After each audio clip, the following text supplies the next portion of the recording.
Good afternoon, ladies and gentlemen. Welcome back to Bill McCurley Gymnasium on the campus of Sloan Hendrix High School. We are at the 2A-2 regional tournament. We've got two games on tap for you this afternoon in consolation games. The 3-4 games, if you will, will decide seeding for next week's state tournament in Poe, Arkansas. Brad Davis, Marcus Carlton pulling double duty on the call. We got two games, Marcus, that's going to have conference foes that are very familiar with each other. Yeah, familiarity is the word of the morning session, or the early afternoon session anyway. Multiple matchups between both of these teams all season long, and they get one more before head to Poe next week.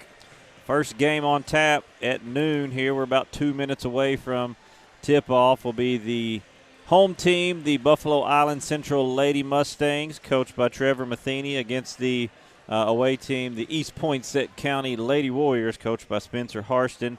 They both come from the 2A-3 conference. The Lady Mustangs finishing second in the conference and district tournament. And the EPC Lady Warriors, the 3 seed out of there. They faced each other 3 times this year. BIC winning all 3 contests. Back on December 15th, a 48-39 victory for the Lady Mustangs. On January 31st, 49-42 in favor of BIC. And then last week's semifinal matchup, a grinder, 36-28, also in favor of BIC. So all close games, all pretty low scoring, grinded out games. I kind of expect a little bit of the same here in this one. I think we'll see a lot of the same, a lot of emphasis on defense today. I think points will be at a premium again, kind of like what we've seen. And, you know, you have a matchup like this where you've played this many times, you know exactly what to expect from your opponent. We saw both of these teams the other night in their first round matchups, and BIC won got here with a 55-31 victory over ICC, then fell yesterday in the semifinals to a game Sloan Hendrix team who's playing very well at the moment, losing that one 67-48. But in the first one we saw, Chandler Gathright was absolutely on fire. I mean, if you'd have put her in NBA Jam, she'd have had flames coming out of her hands with the way she was shooting the ball. She had 33 in that one, 24 at the half, hit 7 of 10 threes in that first half, was the kind of catalyst in that game. And I think for today, Coach Matheny may be looking at, hey, who's going to help score around her with Joe Hannigan, Jalen Cagle, E.K. McCord, and things such as that, looking for some offensive help on that side. The EPC Lady Warriors are here with a first-round 43-38 victory over Tuckerman, and then gave Riverside all they wanted yesterday in the other semifinal, 54-45. Yeah, that took Riverside's been a second-half team, and it took a second-half run by them to kind of pull out and take control of that one. We're going to step away real quick for pregame festivities. When we come back, we'll have the starting lineups and tip-off of the BIC Lady Mustangs and EPC Lady Warriors here on the NEA Sports Network. 140 years, homeowners and DIYers have trusted Barton's for their home improvement needs. From small projects to remodels to building a home, our experts are here with the tools, knowledge, and advice to make your project a success. With 10 100% employee-owned locations across Northeast Arkansas and Southeast Missouri, delivery, installation, and free design services, Barton's is your trusted partner for every project. Visit us online at bartons.com. Build it better with Barton's.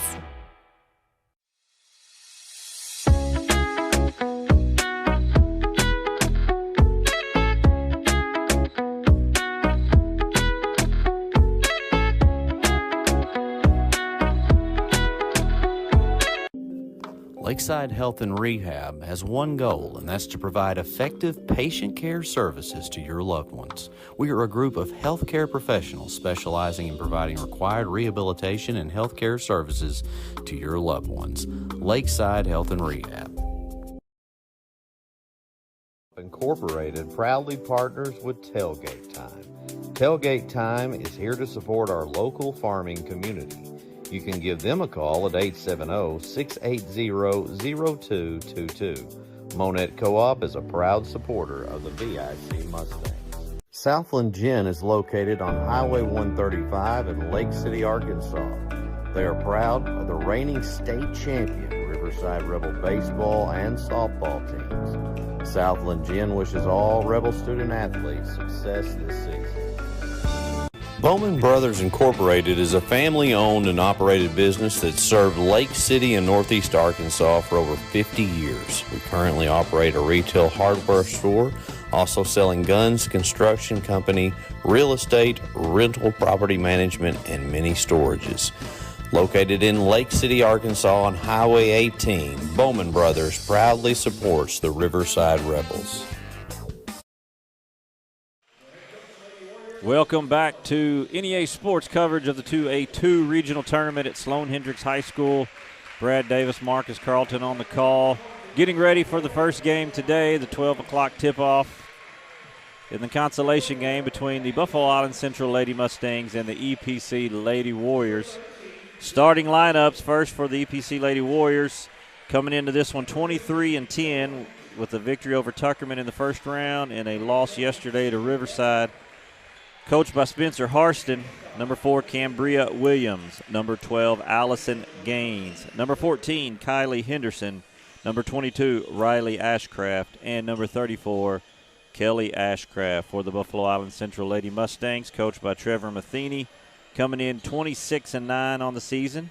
55-31 victory over ICC in the first round, falling to Sloan Hendrix yesterday in the semifinal, 67-48.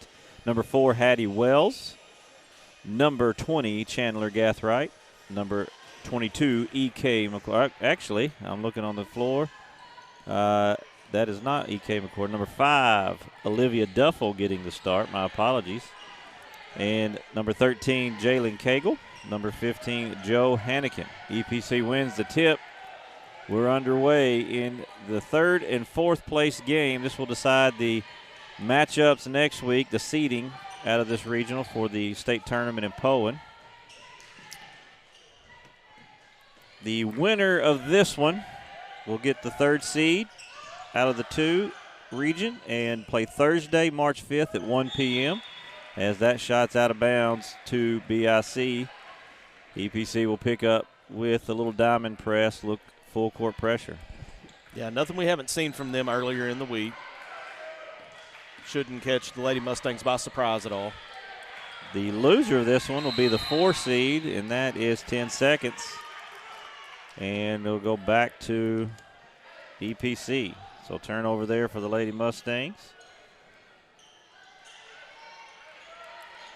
No score as of yet. Loser will be the 4 seed. They'll play Tuesday, March 3rd at 1 p.m. So either Tuesday or Thursday next week at 1 p.m., depending on win or lose. If you're keeping an eye out on the matchups, the 2A-4, the finals of that one tonight in Hampton is the Poen Lady Indians and the Dirks Lady Outlaws. That shot is off, and it'll be a foul on EPC. Poen's are somewhere in the neighborhood of 30-0 I believe they're exactly 30-0. That foul is on Allison Gaines. Her first, team's first, and it'll be BIC basketball. And I saw the Dirks Lady Outlaws in the Lady Warrior Classic at Westside in November. Yeah, I remember and that. That is a good basketball team as well. Both conference champions. That should be a good one tonight. That'll make the winner of this one will play the loser of that one, and the loser of this one will play the winner of that one. Another turnover, BIC on the press, and EPC not able to capitalize, out of bounds. So back to BIC, kind of a slow, sluggish start to this one. Pretty much what we expected. Understandably. Yeah. And that's going to be the third turnover in as many possessions for BIC. First time they've got it across half court. And both playing tough ball games yesterday. Travel back and forth, I'm assuming. Early start to this one. It's maybe depending on who can get going and get kind of groove first. Well, and I'm sure, both these teams probably had a pretty early wake-up call. Might have even had a walkthrough earlier this morning. It's just, as you said, there's a good 3 to get EPC on the board. It's Kylie Henderson. Kylie Henderson opens the scoring with a 3 in the corner. And EPC leads this one 3-0. We said these teams are meeting for the 4th time this year. Nice cut there by Hannikin. That hasn't trouble corralling the basketball. Nice pass to Cagle, who's cutting. Jalen Cagle with the bucket to open up scoring for BIC. And it's 3-2 Lady Warriors. Good heads-up play there by Cagle to see the open lane and make the cut. And then when she got in trouble, Cagle cut right, or Hannikin cut, got in trouble, and then Cagle cut right behind her. A little two-man game for them. They're in a little 2-3 matchup zone here on the other end. Cagle harassing Ashcraft, gets a hand on that one, but Gaines is able to get through it, but she'll draw the foul. She drives to the basket, and that should be on, that is Jalen Cagle's first foul, team's first of the game for BIC, baseline of bounds, EPC. EK McCord, I'm noticing, in street clothes, not only not starting lineup, she's in street clothes, not in uniform this afternoon. Wasn't here last night. Don't know if she was injured in that game. Here's another 3 by Riley Ashcraft to make it 6-2 EPC, and she definitely can fill it up from outside. You'll have to find her. Yeah, there's no doubt. Gathright, good defense there by Henderson. Gets it out. Top of the key to Duffel. She's off. Rebound comes to Henderson. This EPC team we saw defeat Tuckerman 2 nights ago and gave Riverside all they wanted last night. Led at half and in battle, but defensively have been really very impressive. Well, and I have to admit, with as hard as they played against Riverside last night, I'm a little surprised that they're the team that has jumped to the early lead because there was so much energy expended in that game last night that if you'd have told me EPC was going to come out and start really slow, that would have fit for me. Yeah, they led at half, led early, led big early by as much as 10 or 11. Yeah. And that's a travel on Cagle. She didn't get it on the floor in time. 4th turnover for BIC, and that's been kind of their downfall early in this one. 6-2, 4:15 to go, opening quarter. BIC faced Sloan Hendrix, who jumped on them early. And, oh, man. I watched some of that one yesterday afternoon. I wasn't here last night either, but I made sure to put that one on. And, gosh, I don't know that you could have started any better. And I don't know that EPC could start much better right now either. Allison Gaines drives the rim, gets her own rebound, kicks it out to an open Riley Ashcraft, who knocked down her second 3 of the game, and it's 9-2. EPC earlier in this one. Gathright trying to answer off on that one. Battle for the loose ball will stay with BIC. Lady Warriors knocking down 3 of 3 from the outside and 3 threes from the outside, and early lead in this one.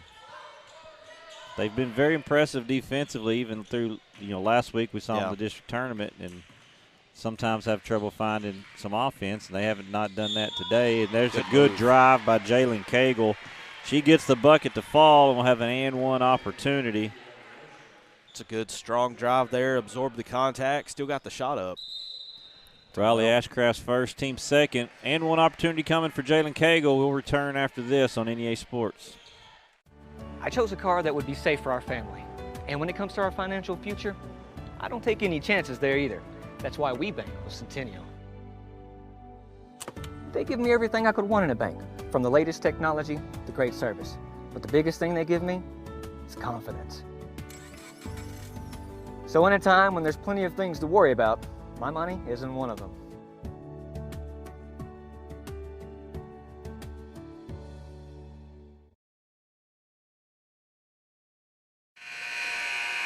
We're back here at Bill McCurley Gymnasium on the campus of Sloan Hendrix High School in Bowdoin, Arkansas, site of the 2A-2 regional tournament. We've got consolation games this afternoon. The 3-4 seeds will be decided as BIC and EPC are underway.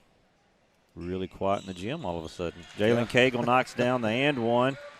She's got all 5 BIC points early in this one as the Warriors lead 9-5. They have the basketball, and Ashcraft to Ashcraft against the press, and Kelly Ashcraft's going to get fouled and go to the free throw line. That's going to be on Olivia Duffel, her first, team second. 2 free throws coming for Kelly Ashcraft. Good job by her sister, Riley, to find her diagonally in a little softball throw down the floor. First free throw's off, no good.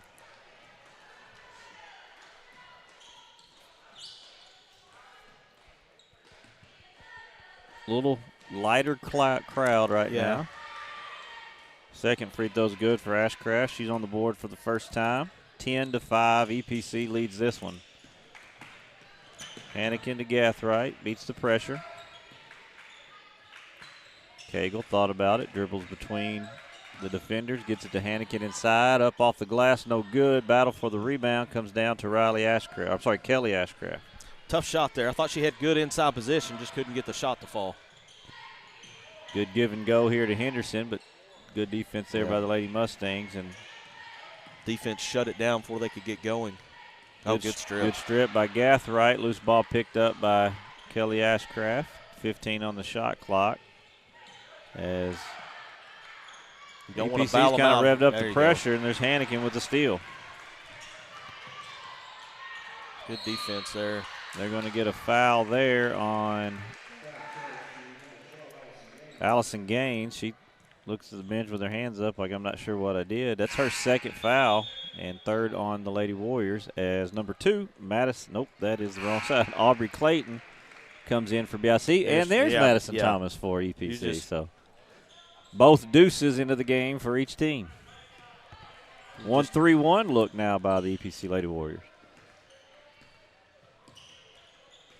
Be interested to see how BIC combats this because EPC's got a lot of length out there on those wings. Yes, and that's there you go. Force that long bounce. Here's Henderson with the steal and missed the layup on the other end, but ball's tipped back to her for the rebound. They'll pull it out.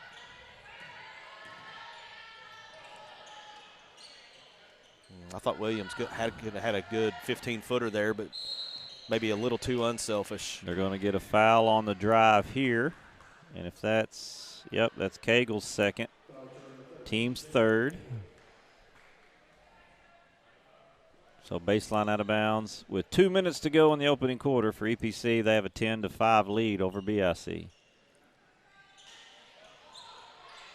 Nobody's got Ashcraft on the wing, and she had a good look at it, and it looked good for a long time, just a little long. Rebound to Hannikin.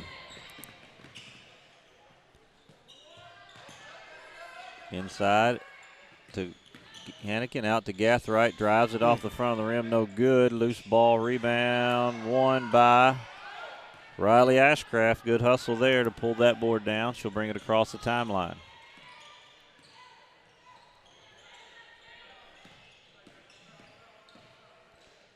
Have we seen points from Gathright yet? She has not scored. Jalen Cagle, all 5 of the Lady Mustang points. Ashcraft for another 3. That's off, no good. Rebound to Clayton. And they're going to say she traveled.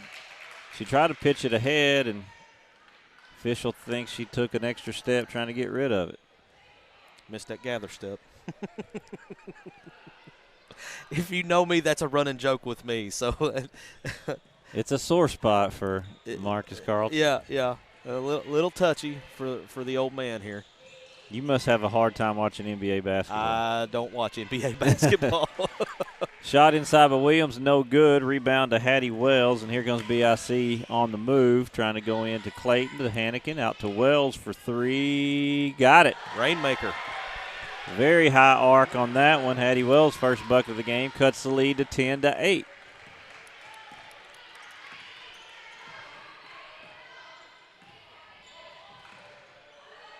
Trap in the corner. Henderson having trouble, throws it off Cagle, and will stay with EPC with 21 on the shot clock. 36 seconds left in the first quarter. That's a really good trap over there. Good utilization of that sideline as another defender. Zanaya Shepard will get Madison Thomas as we see Sierra Watts check in for Cagle, who has 2, trying to keep her from getting her 3rd. For BIC. Inbound to EPC. Nice cut there by Williams. She's going to draw the foul and go to the free throw line. Nice find by Shepard on that cut. Yeah, great cut. Even better look there on the pass. Hattie Wells, first foul. 4th on the Lady Mustangs. 2 shots coming for Cambria Williams. First one. Banks in. Yeah. Early Saturday afternoon bank action. I know. Second one. That one off.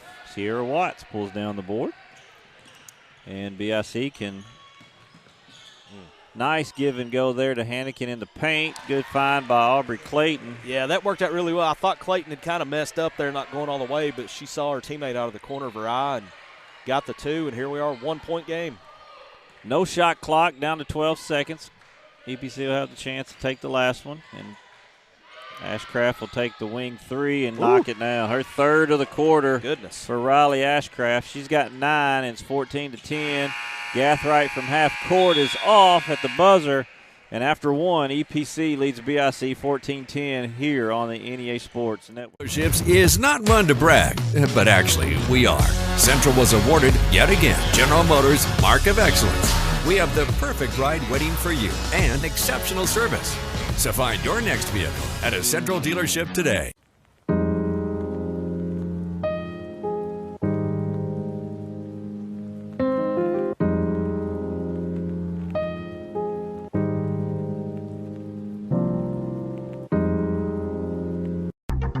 Milligan Heating and AC works to serve the Northeast Arkansas community in meeting all of your HVAC needs.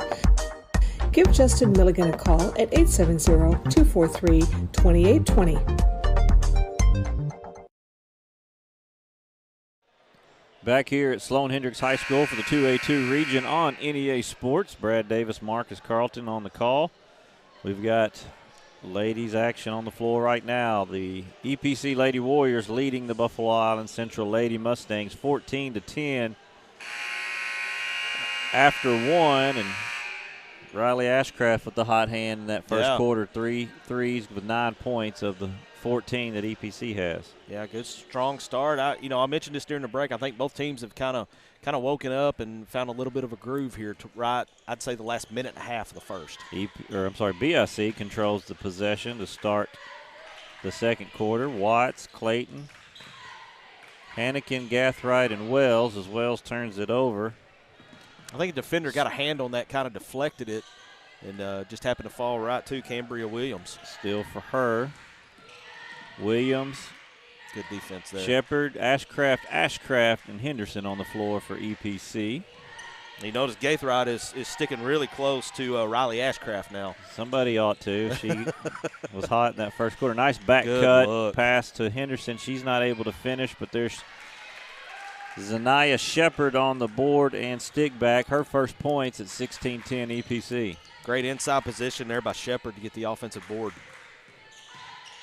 Inside high post. Nice pass Very to nice.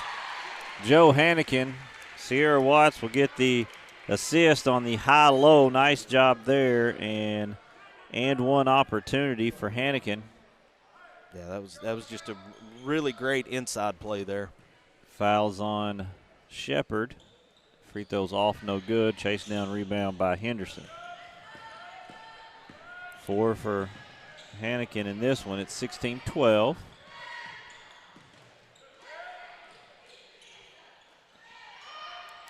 Kelly Ashcraft for 3. She's off. Long rebound to Aubrey Clayton. They'll push in transition ahead to Wells. Off the glass and good. Give Gathright the assist. Nice find. Hattie Wells has 5, and it's 16-14. Cut the lead to 2. Great lead pass on the money.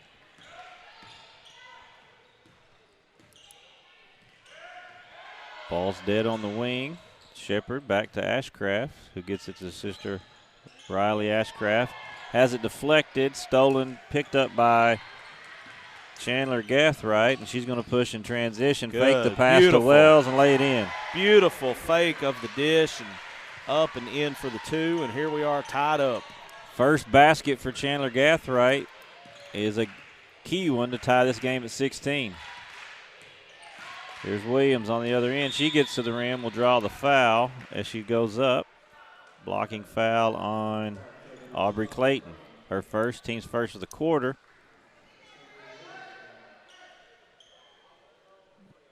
And Cambria Williams will go to the free throw line. Coach Harston will pull the other 4 Lady Warriors back for a little huddle. First free throw's off for Cambria Williams. We'll see Gaines check back in for Kelly Ashcraft, and we'll get number 5, Olivia Duffel, back in the game for, I believe, Sierra Watts. And now Scout Lyerly will make her first appearance, getting action for the Lady Mustangs. Second free throw for Cambria Williams is no good. Rebound Hannigan. Kind of had an epidemic of missed free throws this week. Seems like every night we've had at least one game with a ton missed. 3 on the way, off no good. Tipped around to Henderson. She pulls it down, and she'll go the other way. Gets a trap again in the corner, and she'll get it out to Williams across the court. Lyerly might have got by with a bump there. 3 on the way for Henderson. She's got a high arcing 3, and the rebound goes to Scout Lyerly. She gets it to Hannigan, who gets it out to Gathright, who had the post route in motion for Wells, just a little too much on it. A little too much hot sauce on the pass. But how about Scout Lyerly? Smallest girl on the floor comes away with that defensive board there. Not afraid to mix it up. There's Allison Gaines on the drive. She's no good. Rebound to Hannigan. She'll bring it up the floor for BIC. Over to Gathright. She'll skip it to Wells. She's hit one already today. She'll fire deep, no good. Rebound. Good offensive board. Duffel. 30 seconds so on a fresh shot clock for BIC. Gathright to the rim, off no good. Rebound, Riley Henderson. Her 5th already in this one. Here's Williams to the rim. She's going to draw the block and score it. Good, strong move there, Cambria Williams. Her first field goal of the day. And she'll get an and one opportunity.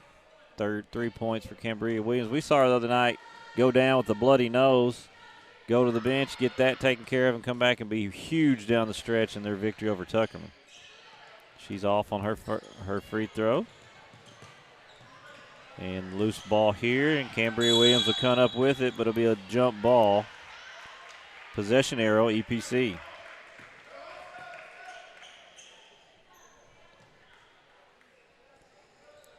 .425 to go in this one. Here comes Aubrey Clayton back in the game for Lyerly. EPC's got the ball with a 2-point lead. 4:20 to go in this first half. Little rub screen there. Gets it back to Williams. She'll get in the paint. And a little bobble there. Here's Gaines to the rim. Off the glass. Good. Nice drive there by Allison Gaines. Her first bucket. Good, strong drive. 20-16, EPC with the lead. Pitch ahead to Gathright. She's going to slide step around, draw the foul, no good, but she'll go to the free throw line as Zanaya Shepard commits her first foul, team second of the quarter. 2 shots coming for Chandler Gathright.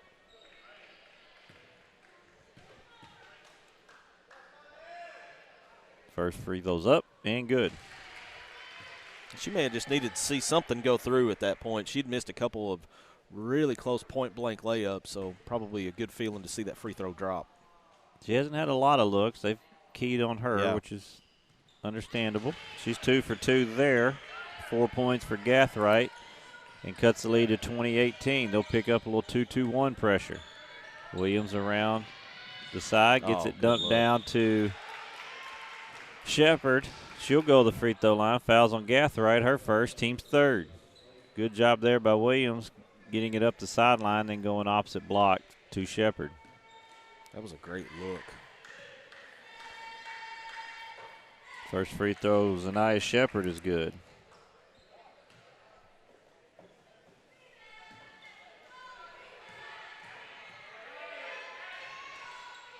Two for 2. Pure for Zanaya Shepard. She's got 4, and it leads back to 4, 22-18. Hannikin working against Gaines. Picks it up. Knocked out of bounds. Will stay with BIC as they were 1 second away from another 10-second violation. Yeah, bad spot to pick your dribble up right there. Gathright to work against Gaines now. Over to Duffel. Shakes the defender, thought about it. She faked me out. I thought she was shooting. Wells inside to Clayton, off her hands, out of bounds. That's the 7th BIC turnover this half, and they had a flurry to start. Have kind of settled in, but a couple this quarter. Well, and that was a great idea on the look, but, man, that window, the passing window she had was really tight. Well, you talk about the length of EPC. That makes those – they may look like windows, but they close very quickly with their deflections. Yes. Cambria Williams driving. Here's an Ashcraft deep 3 off the handoff, no good. Hannikin pulls down her 5th board of the game. Gets it to Gathright. Pump fake, pull up jumper, short, no good. Rebound, Kylie Henderson.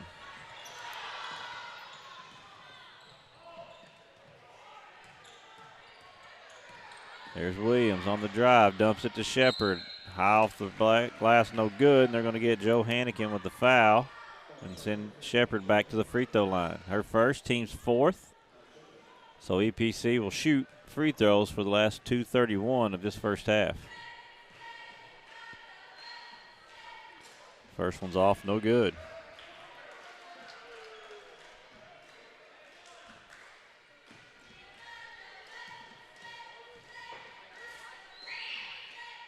Second one's off as well. Chase down, rebound, Allison Gaines. 3 on the way from Williams is good. Good shot. Cambria Williams has 4. It's 25-18. You get an offensive rebound and make them pay with a 3. Gathright drives the paint. They're going to get a foul on the floor.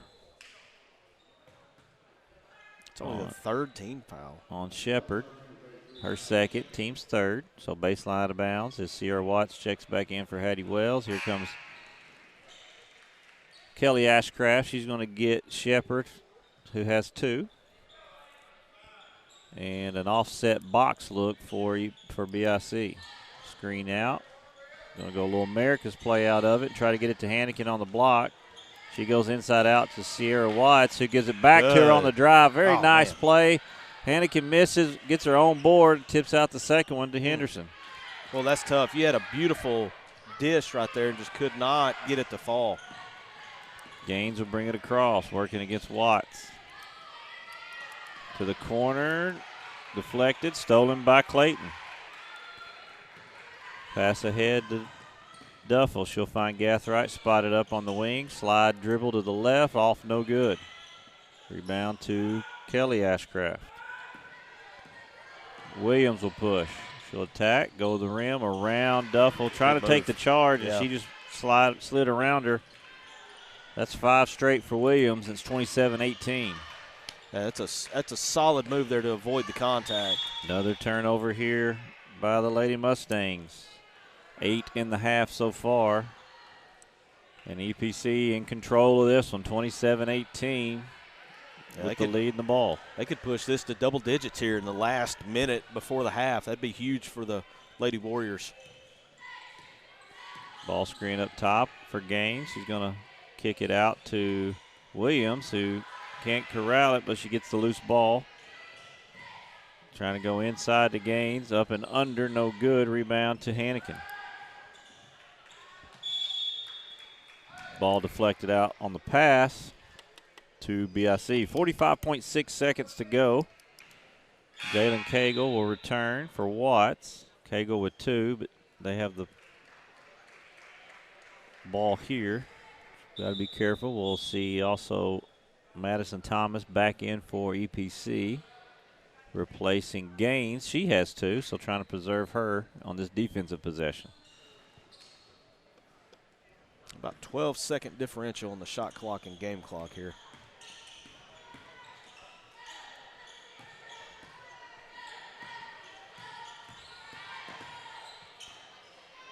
Little handoff. Here's Gathright. Gets to the elbow.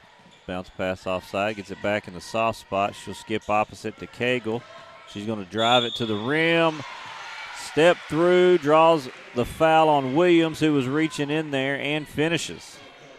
Very nice move. And one opportunity for Cagle. Williams first. Team's 4th.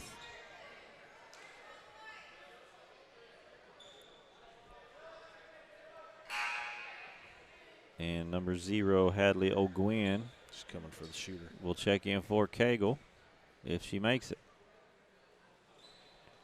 Second and 1 for her this game. It's 8. That's 8 points for Cagle. She'll go back to the bench with 2 fouls in this last 23.5 seconds. Got to be smart on defense here for the Mustangs. You don't want to pick up a cheap foul. 27-21, EPC with the lead in the ball. They can take the final shot of the half if they desired. Henderson will shoot in the corner, has it blocked, I believe, by Hannikin. So. Rebound to Clayton. Oh, shot at half court. Hit the rim, but no good, and we go to halftime. The EPC Lady Warriors 27, the BIC Lady Mustangs 21. We'll have second half action here on the NEA Sports Network. You've heard the saying, Northeast Arkansas, it ain't over till it's over. And it's just getting started. Glensay, Empower, NEA Sports, Temple Baptist Church, and KJNB are bringing the heat at the 2026 Northeast Arkansas Baseball and Softball Media Day, Wednesday, March 11th. High school teams from across the region will join us to give insight into how it's going so far and what we can expect this spring. This is where the stories start. This is where the season begins. Don't miss a moment. Watch it live March 11th on the KJNB Facebook page. I'm Rachel Dunnigan Hickman, and I'm excited to be running for the school board, Position 2 in the Buffalo Island Central School District. My husband Brett and I are raising 4 students who are currently enrolled in the district. I'm also a proud graduate of this school system and a longtime supporter. I work right here in our community, and I care deeply about keeping our district strong by supporting great teachers and staff, keeping students safe, and making sure every child has the opportunity to succeed. I'd be honored to earn your support and your vote. Thank you.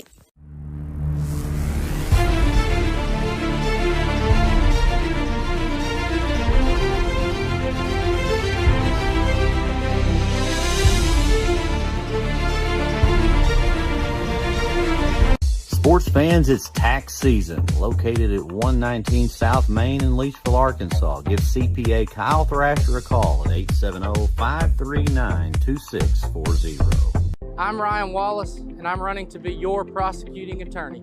I'm a husband, father, former deputy prosecutor, and lifelong Arkansan, committed to keeping our families and communities safe. You deserve a prosecutor who is tough on crime, will stand up for victims, and keep our justice system fair and firm. As your next prosecutor, you can count on me to continue working hard every day. I'm Ryan Wallace, and I'm running to be your next prosecuting attorney. I would be honored to earn your vote on March 3rd. It's hard to get to the top.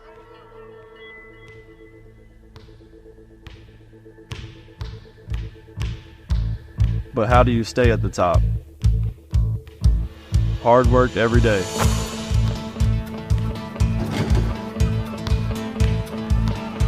Central Dealership has the same philosophy. I'm Austin Reeves, and I'm proud to be a part of the Central team. Newark Pharmacy proudly cares for Newark and many surrounding communities. Our pharmacy offers a personalized customer service experience you expect from a locally owned store. Be sure to download our pharmacy app. Use the app to manage your family's medicine, set medication reminders, and order refills. We offer a great gift department. We strive to carry a gift for any occasion, including birthday, wedding, anniversary, graduation, and all holidays. Newark Pharmacy says go Timberwolves.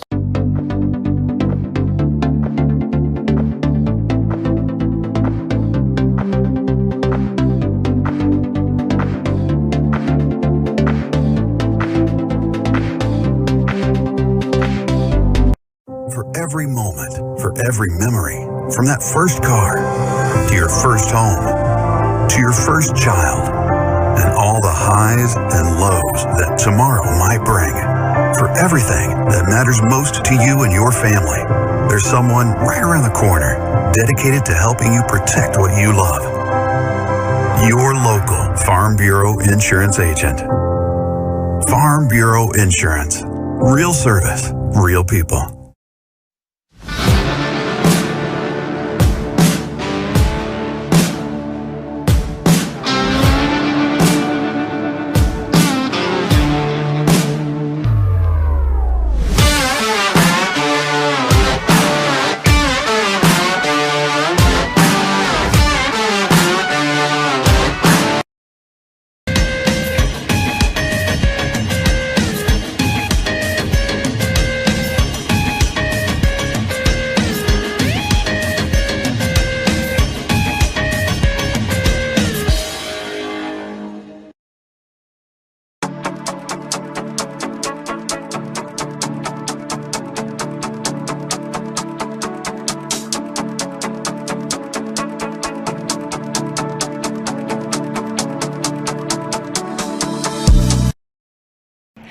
R&J Farms is a proud supporter of the Riverside Rebels and wants to wish the best of luck to both the boys and girls basketball teams this season.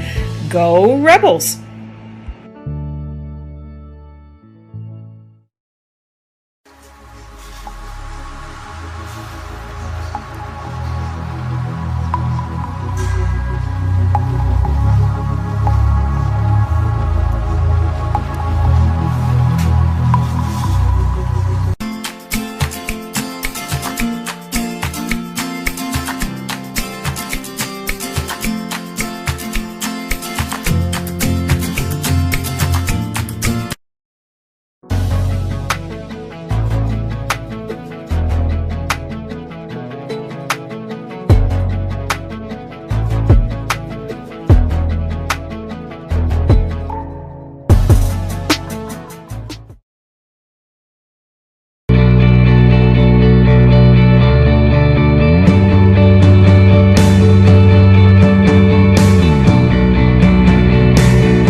This season is built on the decisions you make now.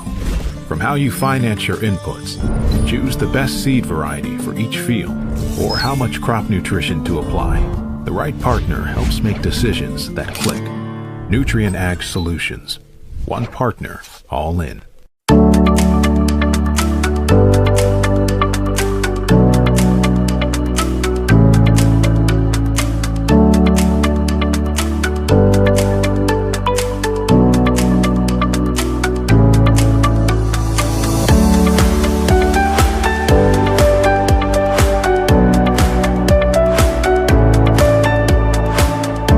More stories, bigger legends. Season 2 of the Final Jump Shot podcast. Available now on Facebook, YouTube, or your favorite podcast provider. Central Dealerships is not one to brag, but actually, we are. Central was awarded, yet again, General Motors Mark of Excellence. We have the perfect ride waiting for you and exceptional service. So find your next vehicle at a Central dealership today.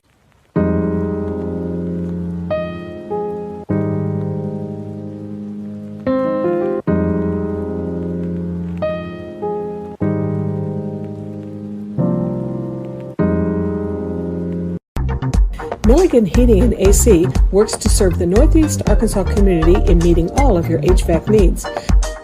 Give Justin Milligan a call at 870-243-2820. For 140 years, homeowners and DIYers have trusted Barton's for their home improvement needs. From small projects to remodels to building a home, our experts are here with the tools, knowledge, and advice to make your project a success. With 10 100% employee-owned locations across Northeast Arkansas and Southeast Missouri, delivery, installation, and free design services, Barton's is your trusted partner for every project. Visit us online at bartons.com. Build it better with Barton's.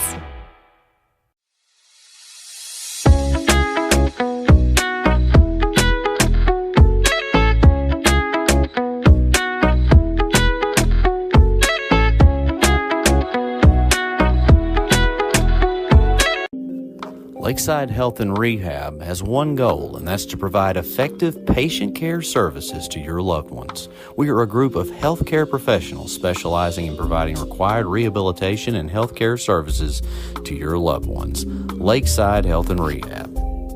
Honett Co-op Incorporated proudly partners with Tailgate Time.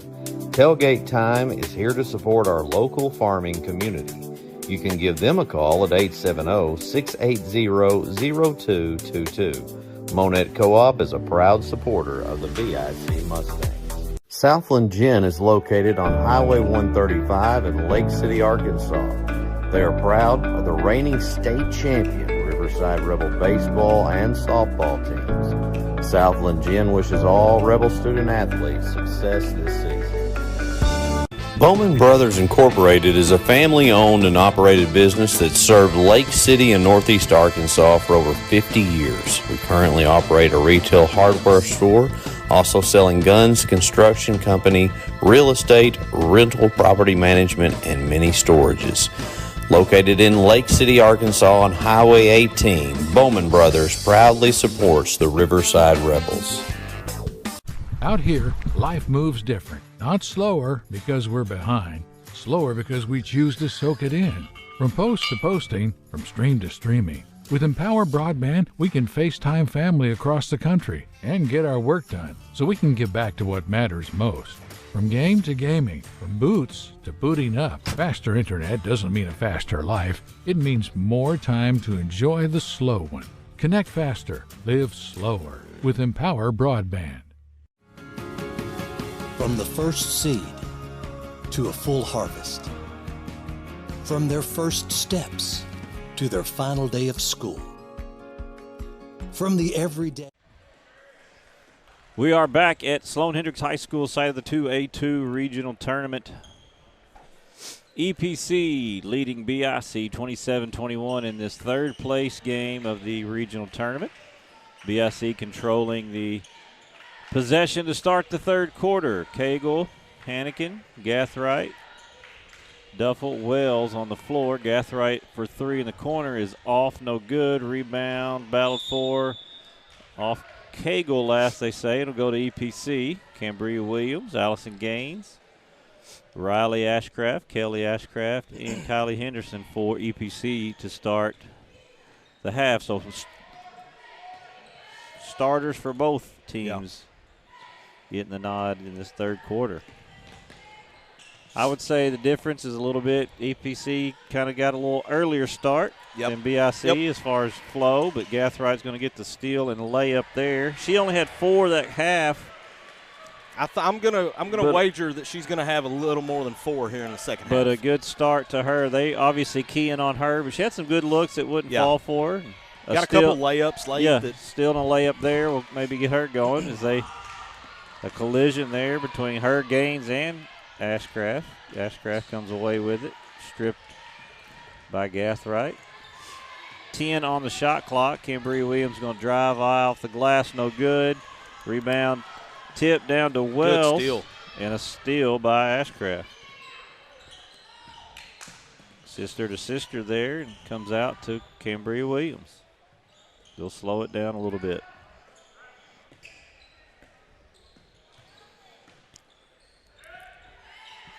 Jalen Cagle, a bright spot for BIC in the first half, had 8, but foul trouble kept her on the bench a lot. Here's Williams driving again, off no good, is going to battle. A good hustle, but out on her to BIC for EPC.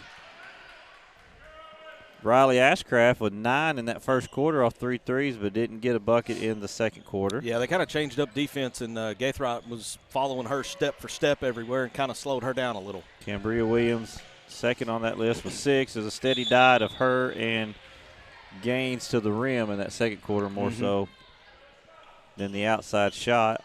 That was dribbled off the foot and out of bounds to EPC. That's the 9th turnover. 8 turnovers for BIC, especially early, 5 early in that game. That kind of also a big part of the difference in this game. Yeah. Yeah, Coach Matheny can't be real happy about that. Man-to-man defense here for BIC as Gaines gets into the paint. Tries to get it down low to Ashcraft, just a little hot as she lost it going up and tried to tap it to her. It was just a little too much. Yeah, I don't think Ashcraft was expecting that. I think she thought she was going to go up for the shot with it. They're going to pull that diamond pressure up the floor. Gathright's going to get it to the middle and across to Cagle. Hannikin to Gathright. Floater in the soft spot. She takes the contact, go to the free throw line. Be the first quarter of the half or first foul of the half for EPC. The second foul on Kelly Ashcraft. 2 free throws for Chandler Gathright. First one's good.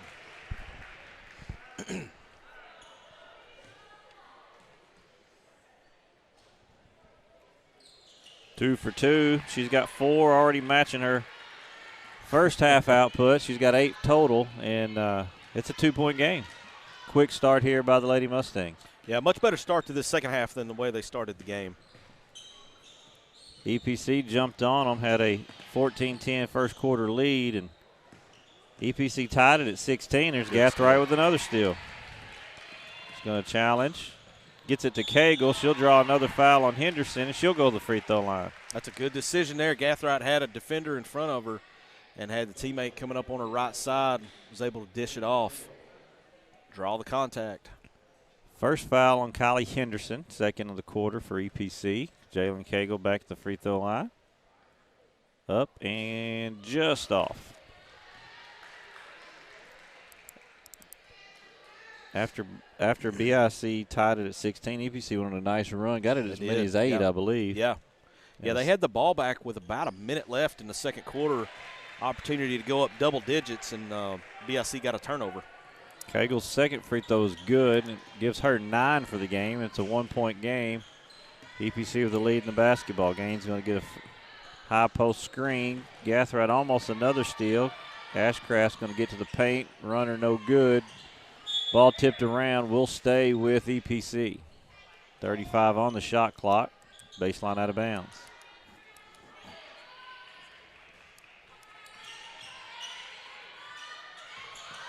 Gets it in deep to Riley Ashcraft. That one's tipped. Rebounded by Cagle. Good defense there. Was that Hannikin that got a handle on that? Duffel, actually. Duffel? I think Olivia Okay. Duffel got a piece of it. Inside to Hannikin, outside to Gathright. Extra decision. pass to Duffel, corner 3, off no good. Rebound Hattie Wells.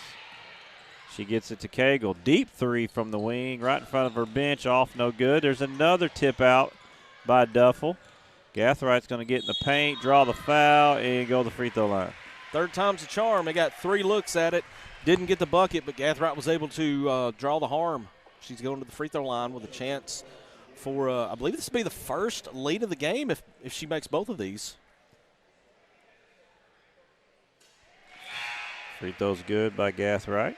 Unaffected by the potential announcer jinx. I was waiting on it. Still I mean, you could. The tie, well, I'll give you that she tied it up, so we won't say it's a jinx.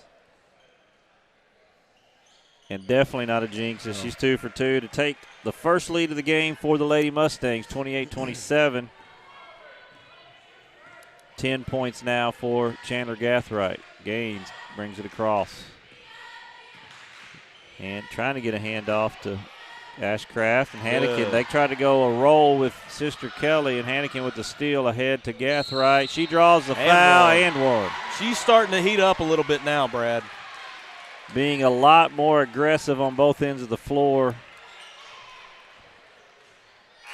As Hannikin got the steal on the defensive end. That's the 4th foul on Allison Gaines, and that'll be something that the Lady Warriors will have to deal with. 4 team fouls in this quarter as well. Still got a quarter and a half to go. She's going to have to set for a while with those 4 fouls. Free throws good. That's 13 points for Chandler Gathright now, and it's 31-27 BIC. And how quickly did she turn it on? A 10-0 run to start the half for the Lady Mustangs. Cambria Williams gets it to the paint and draws the foul on Hannikin, her second, team's first of the half, and Cambria Williams goes to the free throw line for 2. She had 6 that opening half, but she's 1 for 5, 1 for 6 from the free throw. No, 1 for 5 from the free throw line. Needs to find it here, and she does. You know, I'm going to sound like the old man here, but missed free throws in that first half is really playing a big role in this game right now. A chance for EPC to extend the lead out, and they didn't do it. Hannikin pulls down her 8th rebound of the game. BIC back the other way. Skip pass, Clayton. Cagle, yeah. As the shot clock ticks to 15. Gathright splits the D. Good block there by Kylie Henderson. Rebound Ashcraft. Oh, good hustle play there. Yeah, poke back by Aubrey Clayton. Here's Gathright. Draws a foul and one. Man, that's a really, really heady play right there, because she knows if she goes and tries to go into the contact, chances are she's going to get the shot blocked. Instead, she kind of baits the defender to come to her, and the defender comes down, kind of puts her hands down just enough for the foul call. That was on Henderson, her second. And one opportunity is good for Gathright. 15 now for Chandler Gathright. 34-28, the Lady Mustang lead. Cambria Williams out to Thomas, who checked in for Gaines. Ball screen up top. Cambria Williams for 3. That's a big answer. That is a huge bucket for EPC. Much needed right there. And a timeout, Spencer Harston. So with 2:51 to go in the third, it's 34-31 BIC. We'll be back here on NEA Sports. Is built on the decisions you make now. From how you finance your inputs, choose the best seed variety for each field, or how much crop nutrition to apply. The right partner helps make decisions that click. Nutrient Ag Solutions. One partner, all in.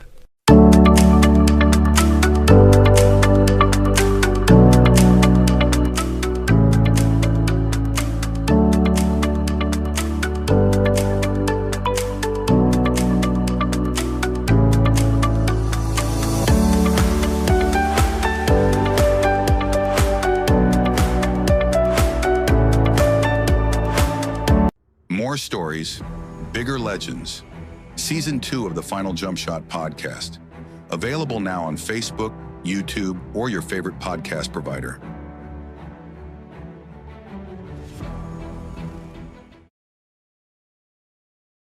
Back to Sloan Hendrix High School, the 2A-2 regional tournament. BIC out of a timeout, tries to go long to Gathright, and a good defensive play there by Kylie Henderson to get the deflection and the steal, and it's back out of bounds to BIC.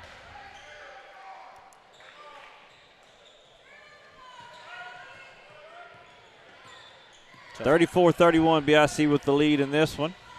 Gathright coming out a lot more aggressive, finds Clayton on the opposite wing against the half-court trap. She lays it in for her first bucket, and it's 36-31. Just an outstanding look there by Gathright. They had double teamed and found the open teammate. Ashcraft fumbles it up top.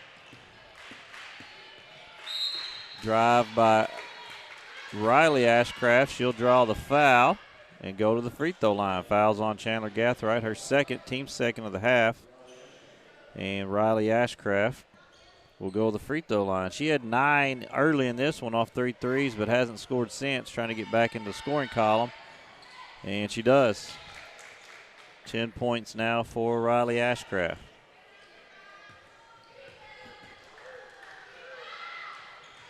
Second one's no good, but there's Kylie Henderson with the rebound. There's Cambria Williams on another rebound. It's knocked out of bounds, stays with EPC. Henderson now with 8 boards for EPC. Little flex screen action off the inbounds. Ashcraft pull-up jumper, no good. Rebound to Cagle. She saves it inbounds to Gathright. She'll throw it ahead to Hattie Wells. She'll go up to shoot, no good. Rebound Cambria Williams. Might have rushed that a little bit. She was 1-on-3 there.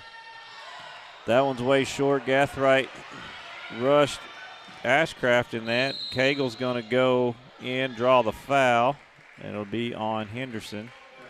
So Jalen Cagle's going to go to the free throw line. Is they're in the bonus. 3rd foul on Kylie Henderson.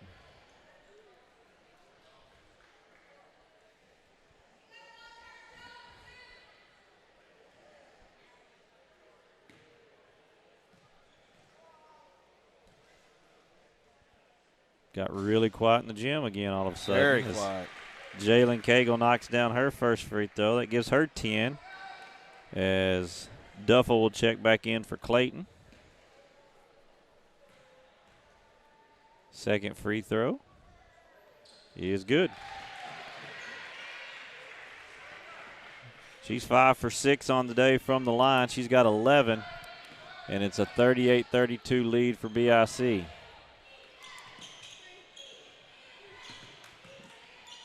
Ashcraft inside around Gathright, no good. Chandler Gathright pulls down the rebound. She'll work back the other way. Skip pass to Wells. She's going to drive, try to go across to Hannikin, and I think Ashcraft hit it, but it ends up off of Hattie Wells. Yeah. So good defensive play there by Kelly Ashcraft, and the ball will go back to EPC. That location there on the baseline is a really tough position to try to throw a bounce pass back to the middle. Approaching 1 minute to go in the third quarter, 6-point BIC lead. Kind of exactly what we figured looking at these 3 contests they've played this year. And they're going to get Wells on the foul. It's out front. So that'll put the shot clock back to 35. Her third, team's third, and 56.5 seconds to go. So about a 21.5-second difference. But this is pretty much fitting the mold of the other matchups that they've had. BIC winning all 3 meetings so far this year, the 4th time they've met.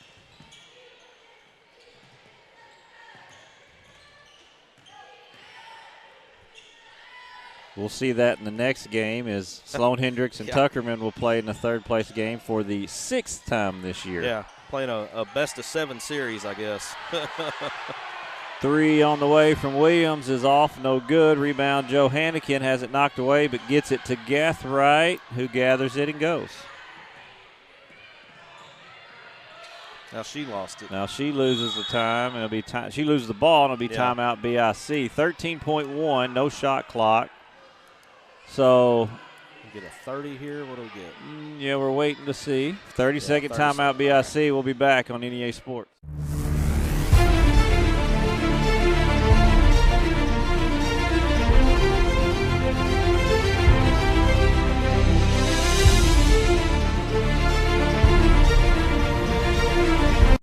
Sports fans, it's tax season. Located at 119 South Main in Leachville, Arkansas. Give CPA Kyle Thrasher a call at 870-539-2640. Back here at Bill McCurley Gymnasium on the campus of Sloan Hendrix High School, the 2A-2 Regional. We've got 13.1 seconds to go in this third quarter action of the consolation game between the Buffalo Island Central Lady Mustangs and the East Poinsett County Lady Warriors.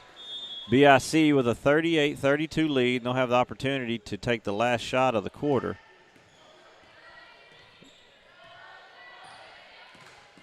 Drive dish, nice to Hanneken, and she'll lay it in. Beautiful dish. 40-32 is going to be our score. BIC with the lead after 3, and they kind of dominated that quarter to take an 8-point lead into the fourth here on NEA Sports.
We're back at the 2A-2 Regional, Sloan Hendrix High School consolation game.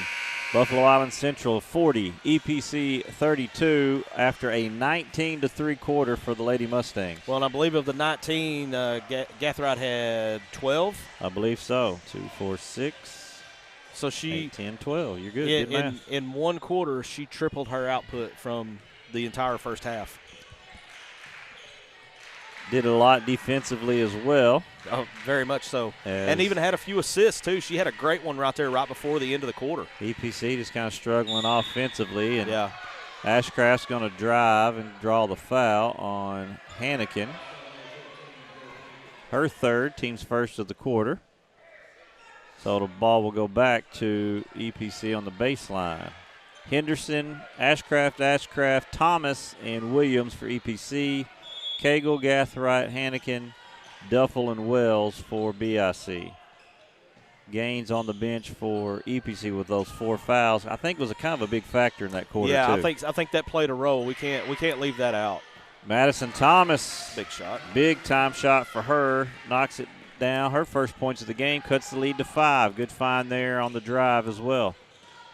Gathright out to Duffel. One more to Cagle. She'll drive baseline and kick it back out to Hanneken. But a big answer there for the Lady Warriors to get this back to 5. And I think this is going to be a good one down the stretch. I think so. 3 on the way for Hattie Wells is long, no good. Kelly Ashcraft pulls down the board.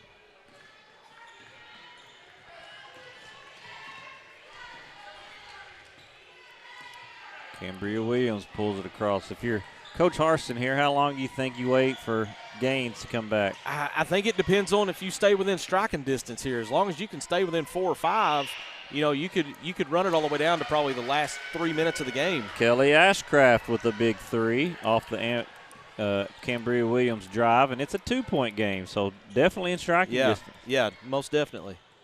2 big back-to-back 3s for EPC to cut this lead to 2.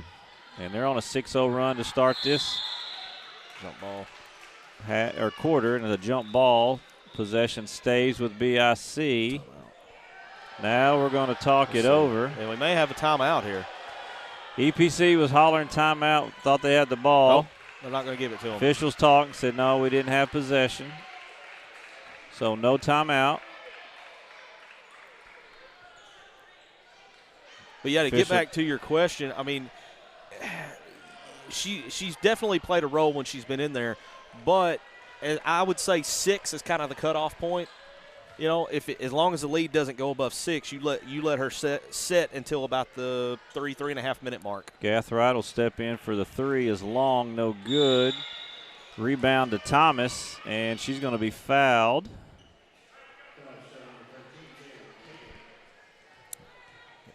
Cagle's third, second team foul of the quarter. So EPC ball. So if you're Coach Harston, you didn't get that timeout, so you got it back in your pocket and you end up with the possession anyway. Yeah, it ends up working out to the betterment for EPC. Cambria Williams trying to dump it down to Kelly Ashcraft, stolen by Hannikin. Probably should have taken the shot there. I thought she was, I was thinking the same thing. She might have had the jumper. Inside to Hannikin. She'll go diagonal to, or really across the baseline to Wells, and that just slides out of bounds. EPC catches a break there because I really thought Williams had the jumper here and should have taken it, but it ends up in a BIC turnover, so no harm, no foul. So it's a 2-point game, 40-38. We've got 5:37 to go in this one.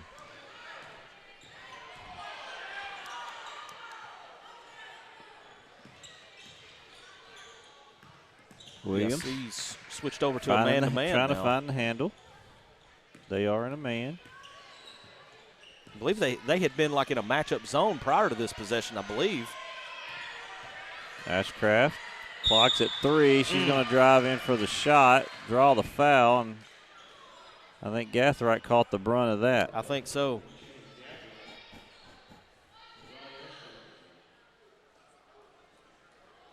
She shakes it off, said, I'm good.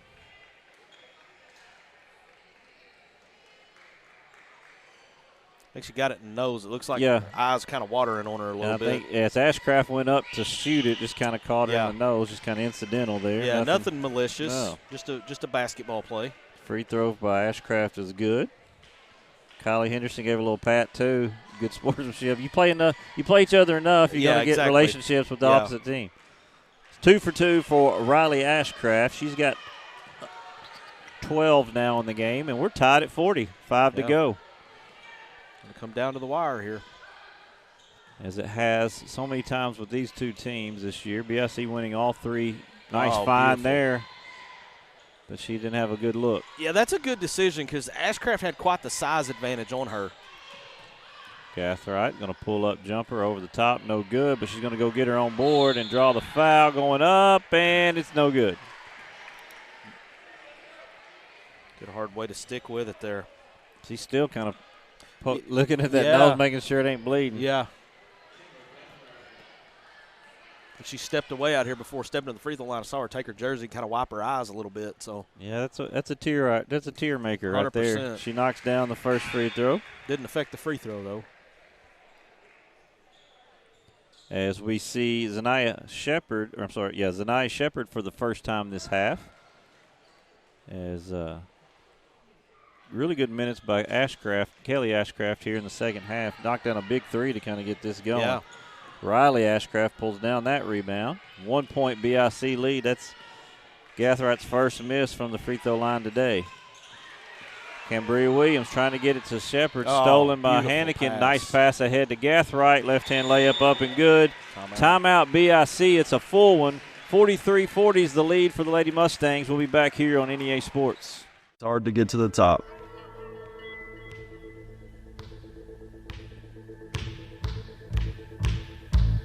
But how do you stay at the top? Hard work every day.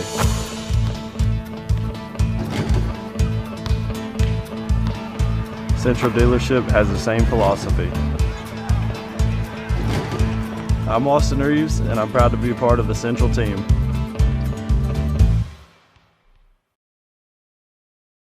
We're back at the 2A-2 regional here at Sloan Hendrix High School. 43-40, BIC leads EPC, 4:27 to go in this one. And we were talking during the break, and that's 2 possessions in a row we feel. And I'm not trying to talk bad about the kid. It's an unselfish play, but I think Cambria Williams could have scored both times and ends up going the other way. Yeah, I agree. I mean, you don't want to kind of give constructive criticism to someone who's being unselfish, but there are times where you can be too unselfish and you need to just take the bucket. It'll be Lady Warrior basketball coming out of this timeout.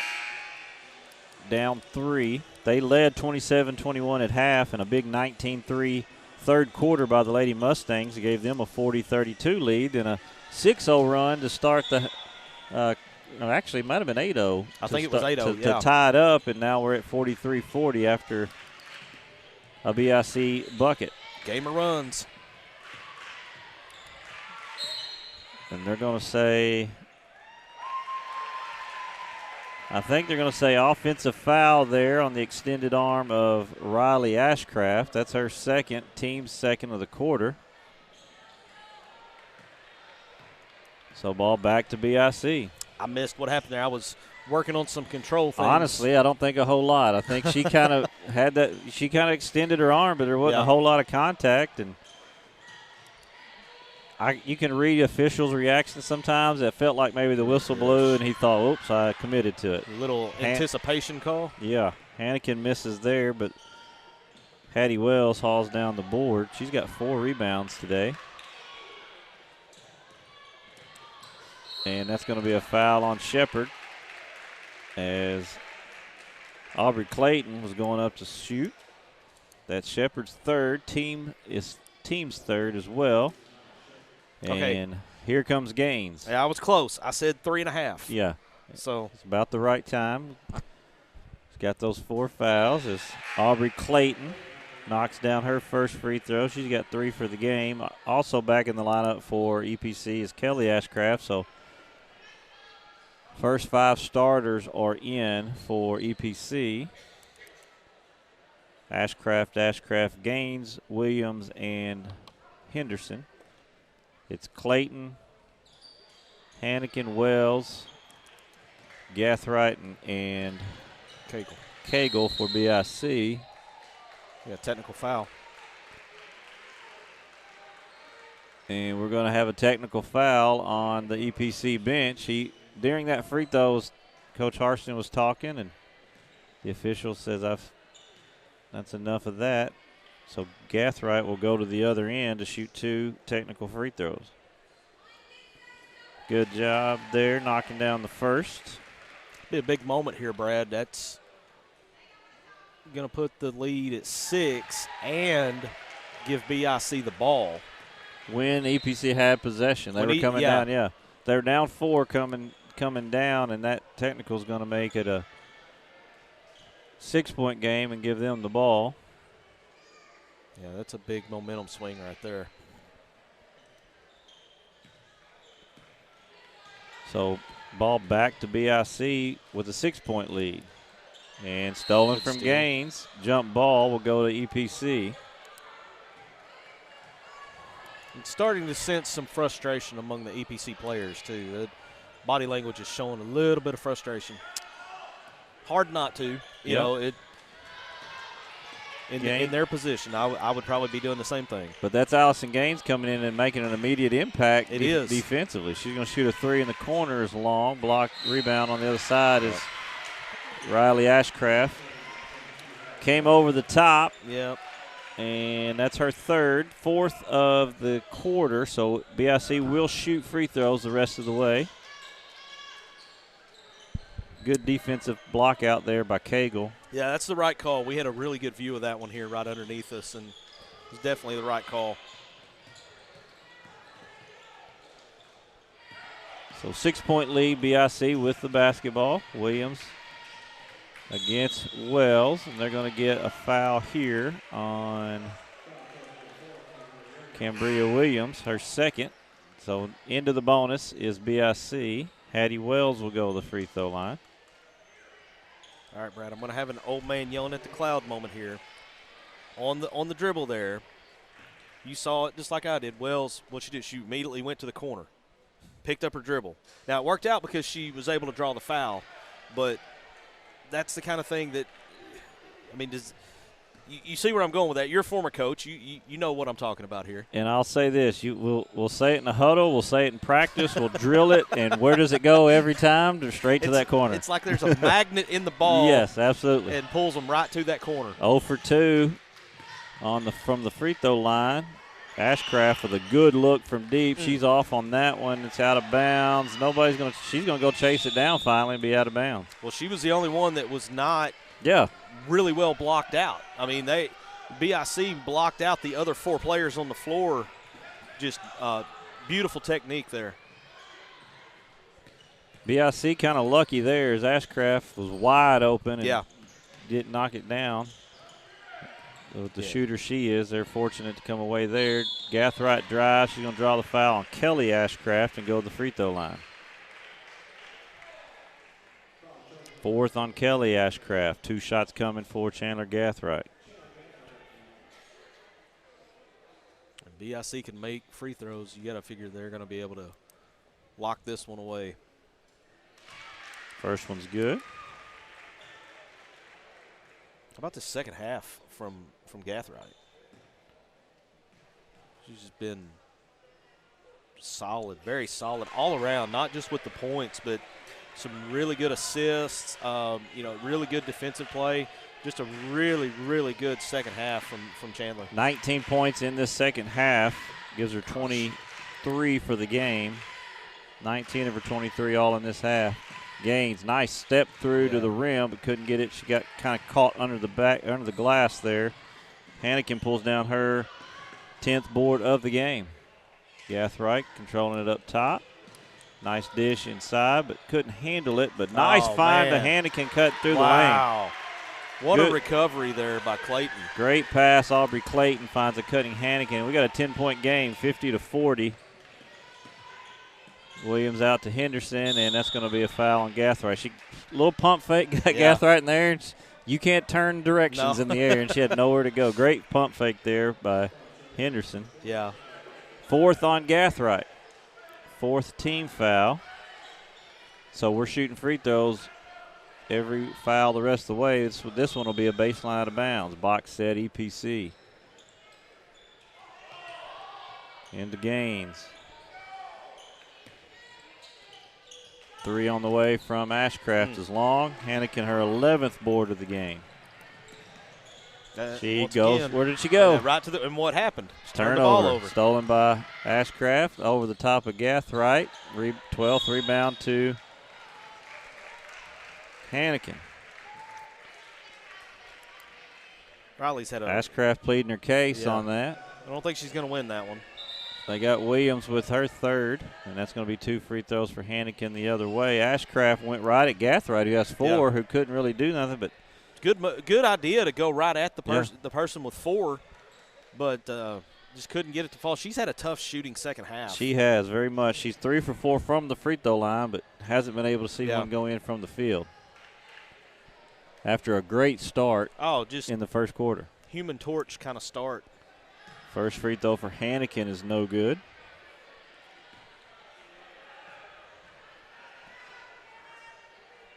Second one is good. She's got 9 now. Williams brings it up. EPC's got to go in a hurry here. They're down 11 with 90 seconds left. Anderson for 3, no good, but great hustle play. Gets her own rebound, sticks it back. Nice. Timeout to EPC. Full timeout. We'll take it back. We'll take it with them. Be back here on the NEA Sports. Co-op Incorporated proudly partners with Tailgate Time. Tailgate Time is here to support our local farming community. You can give them a call at 870-680-0222. Monette Co-op is a proud supporter of the VIC Mustangs. Southland Gin is located on Highway 135 in Lake City, Arkansas. They are proud of the reigning state champion Riverside Rebel baseball and softball teams. Southland Gin wishes all Rebel student athletes success this season. Bowman Brothers Incorporated is a family-owned and operated business that served Lake City and Northeast Arkansas for over 50 years. We currently operate a retail hardware store, also selling guns, construction company, real estate, rental property management, and many storages. Located in Lake City, Arkansas on Highway 18, Bowman Brothers proudly supports the Riverside Rebels. Back here at the 2A-2 Regional on the campus of Sloan Hendrix High School, Bill McCurley Gymnasium. And we got 1:23 to go in this third-place game. Buffalo Island Central leading EPC 51-42. After the Kylie Henderson bucket, they'll pick up full court coming out of the timeout. Chandler Gathright gets it all the way to the rim and lays it in. Too easy. She's got 26. 21 of those here in the second half. That's going to be a foul there on the drive on Clayton. Her second. That's the bonus for EPC. So Cambria Williams will go to the free throw line. Just a little hand check there. Just a little too much. Felt like it impeded her progress. Williams, no good on the first. Go back and look at all the missed free throws from EPC. 9-point deficit could be as little as probably a bucket or two. She misses both of those, and Wells pulls down the rebound. Final minute. Under a minute to go, 11-point BIC lead. Stolen here by Kylie Henderson. She's going to go the other way, up and no good. Rebound Cambria Williams is fouled, and she'll go to the free throw line. If you're BIC, why do you foul in this position? You're up 11, 47 seconds left, and it's just drilled into your head to play hard. But well, key on that foul was the offensive rebound. That always gets you in trouble. Yeah. And Chandler Gathwright's going to foul out with 47.6 to go. BIC with an 11-point lead. That is key. So free throws here are very important now. Yeah. And we're off on the first one. That's three in a row she's missed, at least. That's 4 in a row she's Four? missed. Okay.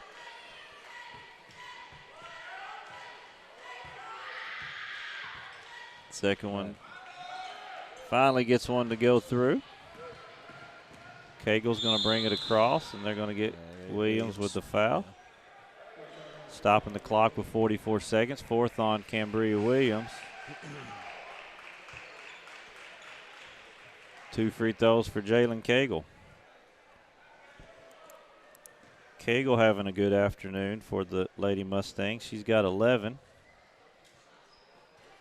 Short on the first. She was kind of the offensive bright spot in the first half with 8 points, but had some early foul trouble, sent her to the bench. She hits the second one for 12 for her. Gets the lead back to 11 with 44 to go in this one. Gains all the way to the rim, and they're going to get a foul on Wells. So Gaines is going to the line.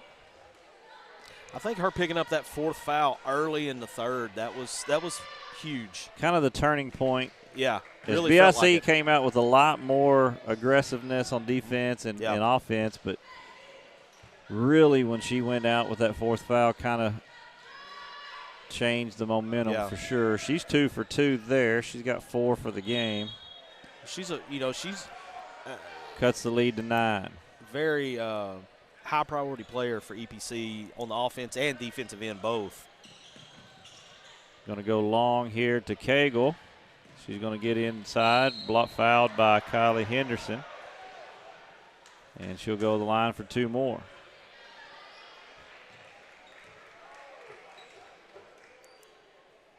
Pretty hard foul right there. That's 4 on Henderson. So 2 more free throws for Jalen Cagle.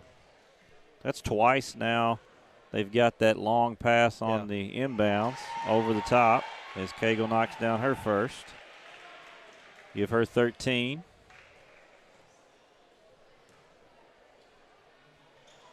And now 14. You know, we had these teams the other day in the second half of that game with ICC. We talked about BIC was not shooting it well from the free throw line. They have definitely done that today. And there's Allison Gaines quickly back the other way for a bucket. to cut the lead to 9 with 28.8 to go. We'll take it and be back here shortly on NEA Sports. 140 years, homeowners and DIYers have trusted Barton's for their home improvement needs. From small projects to remodels to building a home, our experts are here with the tools, knowledge, and advice to make your project a success. With 10 100% employee-owned locations across Northeast Arkansas and Southeast Missouri, delivery, installation, and free design services, Barton's is your trusted partner for every project. Visit us online at bartons.com. Build it better with Barton's.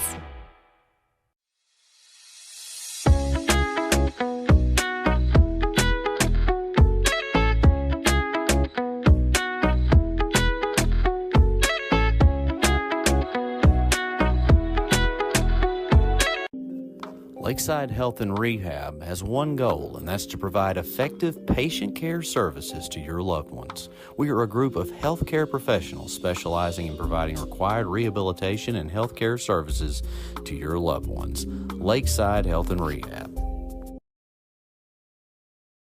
The 2A-2 Regional BIC with a stacked lineup opposite the ball. Nice little set there to get it into Cagle as they lead EPC by 9 as we approach 20 seconds to go in this one. No shot clock, so they won't have to shoot it. And they are going, EPC is going to foul. I don't understand why. Yeah, I don't know why you foul at that point. But that is the 5th on Kylie Henderson. Good afternoon for her. She had 5, but she had 10 boards and 3 or 4 steals. She did a great job in their opening round matchup, we said, defensively. And she just that's kind of player she is for the Lady Warriors. Jalen Cagle back to the line. First one's good. She's got 14 now. Brad, I think third quarter was the difference in this game. Actually, she's got 15 now, make it 16 for Jalen Cagle. And, yeah, that 19-3 BIC third quarter really turned momentum. Gaines getting her 4th foul. She's going to get to the rim, and it's going to be a foul on Clayton, and this game will never end. My goodness. I didn't see a lot of contact there either, but. So. He's closer than I am, so he saw something I didn't. BIC will advance. Well, they both will advance to the state tournament next week. BIC will be the 3 seed. And the Lady Mustangs will play Thursday, March 5th at 1 p.m. as Gaines knocks down the first free throw. They'll get the loser of the Poen. I've been so good all week. Poen and Dirks matchup. That's tonight at 6 in Hampton out of the 2A-4. That'll be a good one. The winner will play the EPC Lady Warriors as a inbounds goes to Williams, and she lays it in, and BIC's just not going to take it out to end this one. So definitely the high-scoring affair between these two teams this year. 58-50 your final score. BIC with the victory. They'll be the 3 seed out of the 2A-2 regional. Like we said, they'll play Thursday, March 5th at 1 p.m. in Poen. They'll either play Poen or Dirks. They'll get the loser of that championship game, which is in Hampton, now the Region 4. The EPC Lady Warriors will be the 4 seed out of the 2A-2. They'll play Tuesday, March 3rd at 1 p.m., so both these teams will open up play. In fact, EPC will open up the state tournament, first game of the whole tournament against that same matchup, Poen or Dirks. The winner of that one tonight will get the EPC Lady Warriors. Coming up next, we've got the boys' consolation game between the hosts Sloan Hendrix Greyhound and the Tuckerman Bulldogs as Jalen Cagle gets the player of the game. And much deserved. She was great early for them and then hit the free throws down the stretch, and her team celebrates with her. So good luck to both these teams going forward into the state tournament. And we're going to take a break. When we come back, we'll have boys action. Sloan Hendrix Tuckerman in the 3-4 game here at the 2A-2 Regional on NEA Sports. You've heard the saying, Northeast Arkansas, it ain't over till it's over. And it's just getting started. Glensay, Empower, NEA Sports, Temple Baptist Church, and KJNB are bringing the heat at the 2026 Northeast Arkansas Baseball and Softball Media Day, Wednesday, March 11th. High school teams from across the region will join us to give insight into how it's going so far and what we can expect this spring. This is where the stories start. This is where the season begins. Don't miss a moment. Watch it live March 11th on the KJNB Facebook page. I am Rachel Dunnigan Hickman, and I'm excited to be running for the school board, Position 2 in the Buffalo Island Central School District. My husband Brett and I are raising 4 students who are currently enrolled in the district. I'm also a proud graduate of this school system and a longtime supporter. I work right here in our community, and I care deeply about keeping our district strong by supporting great teachers and staff, keeping students safe, and making sure every child has the opportunity to succeed. I'd be honored to earn your support and your vote. Thank you.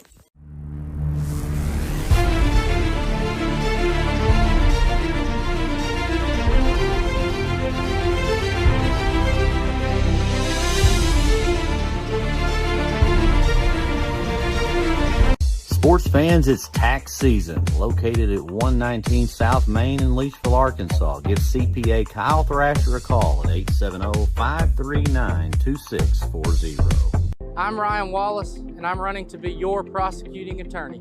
I'm a husband, father, former deputy prosecutor, and lifelong Arkansan, committed to keeping our families and communities safe. You deserve a prosecutor who is tough on crime, will stand up for victims, and keep our justice system fair and firm. As your next prosecutor, you can count on me to continue working hard every day. I'm Ryan Wallace, and I'm running to be your next prosecuting attorney. I would be honored to earn your vote on March 3rd. It's hard to get to the top.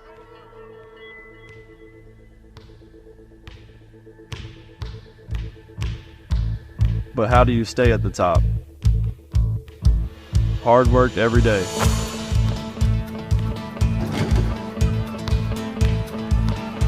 Central Dealership has the same philosophy. I'm Austin Reeves, and I'm proud to be a part of the Central team.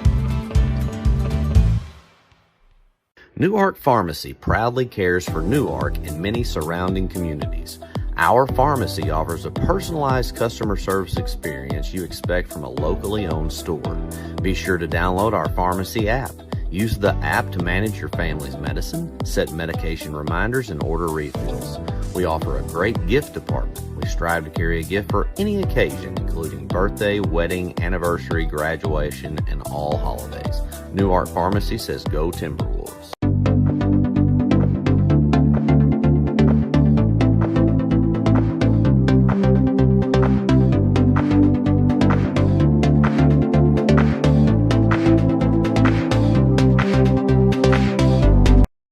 Every moment, for every memory, from that first car, to your first home, to your first child, and all the highs and lows that tomorrow might bring. For everything that matters most to you and your family, there's someone right around the corner dedicated to helping you protect what you love. Your local Farm Bureau Insurance agent. Farm Bureau Insurance. Real service, real people.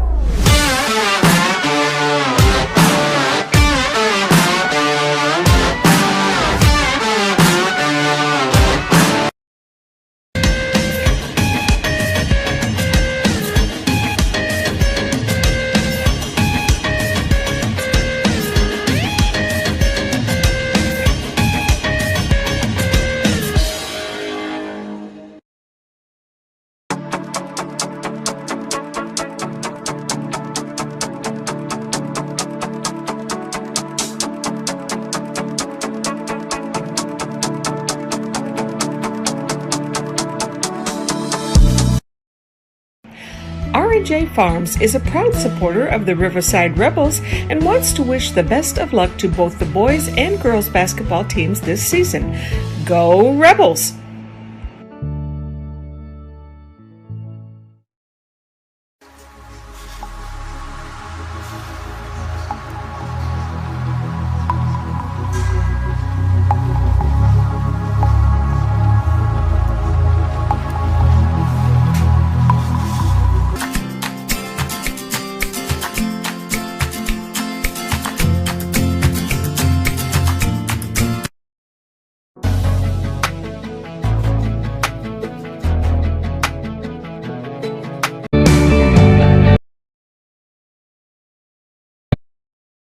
This season is built on the decisions you make now.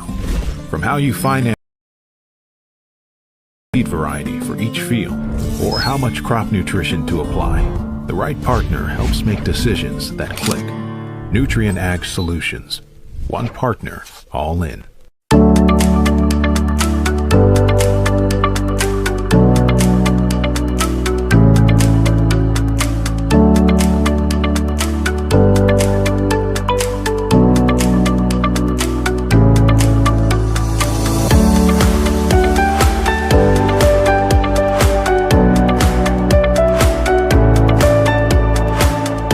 More stories, bigger legends. Season 2 of the Final Jump Shot podcast. Available now on Facebook, YouTube, or your favorite podcast provider. Central Dealerships is not one to brag, but actually, we are. Central was awarded, yet again, General Motors Mark of Excellence. We have the perfect ride waiting for you and exceptional service. So find your next vehicle at a Central dealership today.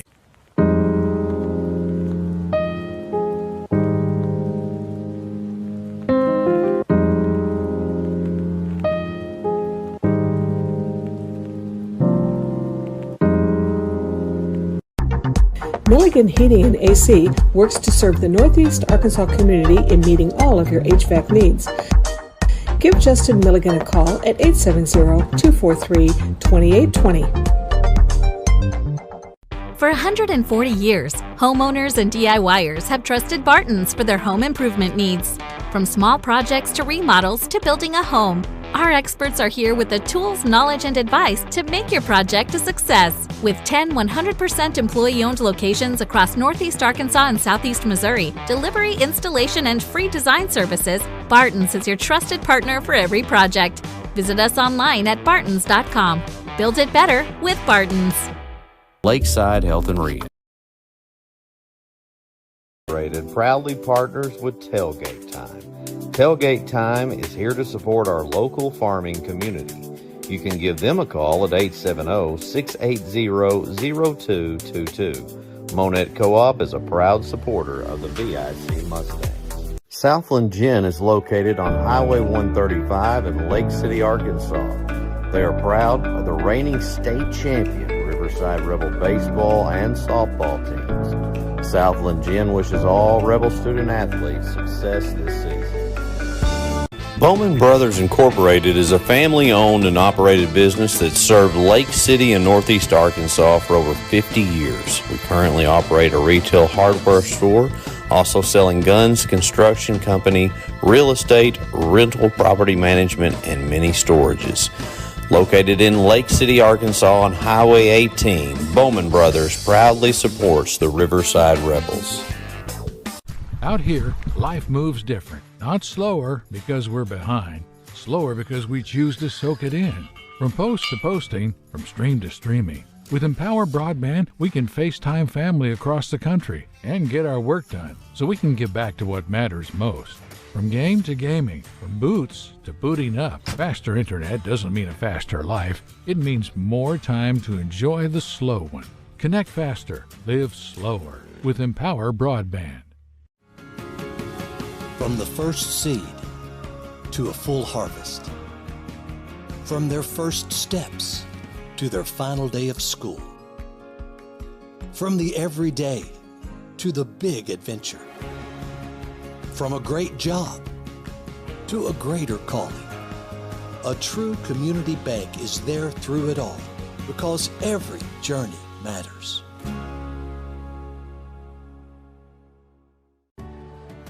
I chose a car that would be safe for our family. And when it comes to our financial future, I don't take any chances there either. That's why we bank with Centennial. They give me everything I could want in a bank, from the latest technology to great service. But the biggest thing they give me is confidence. So in a time when there's plenty of things to worry about, my money isn't one of them.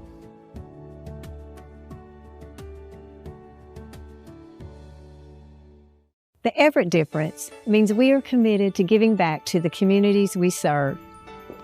When I think of Everett, I think of them more than just a car dealership. Everett's involvement in the community is phenomenal. I see it in the police and fire department. I see it in the Boys and Girls Club. Their heart is in this community. And I think Everett does a great job making sure they have a positive, lasting impact. We are grateful for the opportunity to serve. Discover the Everett difference for yourself.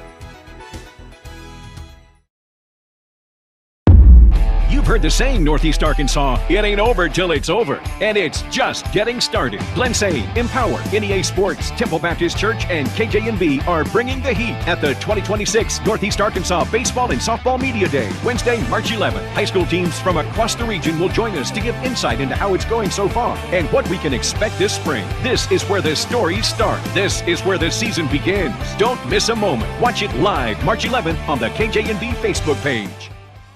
I'm Rachel Dunnigan Hickman, and I'm excited to be running for the school board. Welcome back to Sloan Hendrix High School Bill McCurley Gymnasium for the 2A-2 regional tournament. It's time for the boys' consolation game between the Tuckerman Bulldogs and the Sloan Hendrix Greyhounds.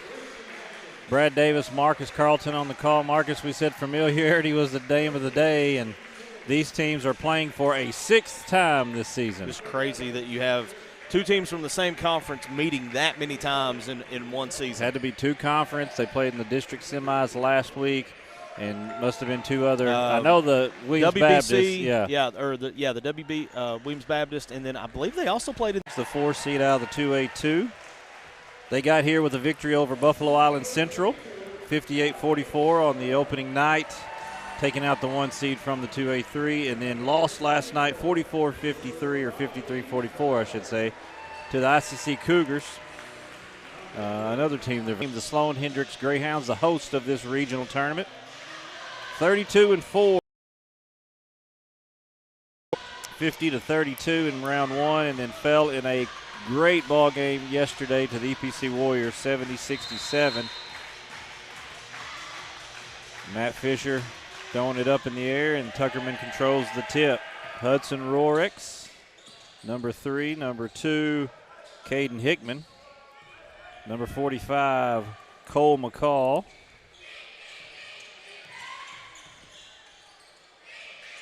Number 22, Dallas Durham.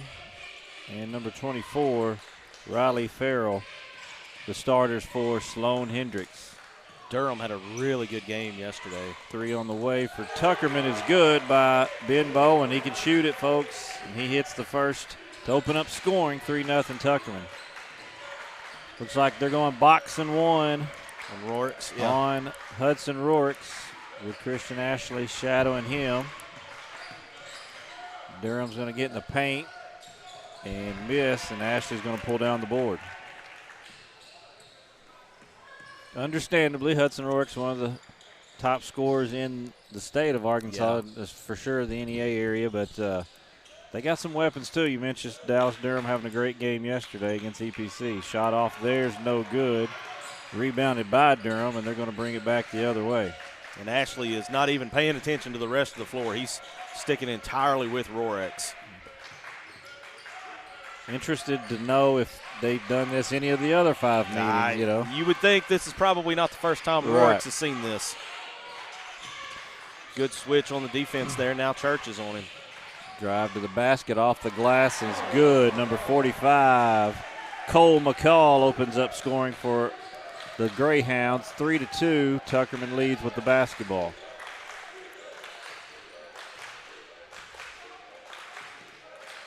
The winner of this game will be the 3 seed playing Thursday, March 5th at 2:30. The loser will be the 4 seed as Gates knocks down the 3 in the corner.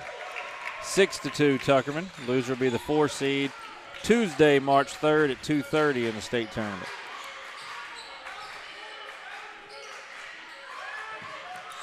Durham for a 3 in the corner. He matches it. Nice answer right there by Sloan Hendrix.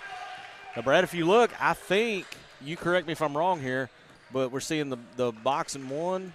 Well, we did the last time. Now, this looks more like a man-to-man here.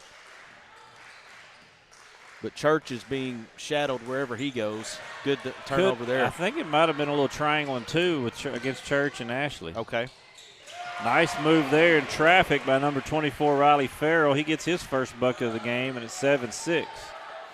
Yeah, you got Rorix here at the top. Yep. The two big guys on the block kind of spread out a little bit, but they're face guarding Ashley and Church. And Bowen and Gates have knocked down threes for them as Gates misses that one. So they've had looks. Durham in transition off the glass, out of contact, no call. But there's a tip, Hudson Rorix. And when you're getting face guarded like that, you got to find other ways to score, and crashing offensive glass there is Hudson Rorix. 9-6 Greyhound lead.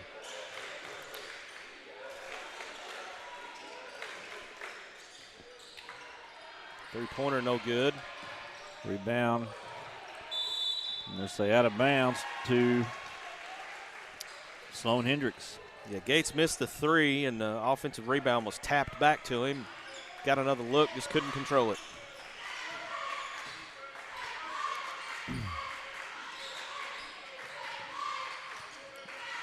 Now a straight man-to-man look now for Tuckerman.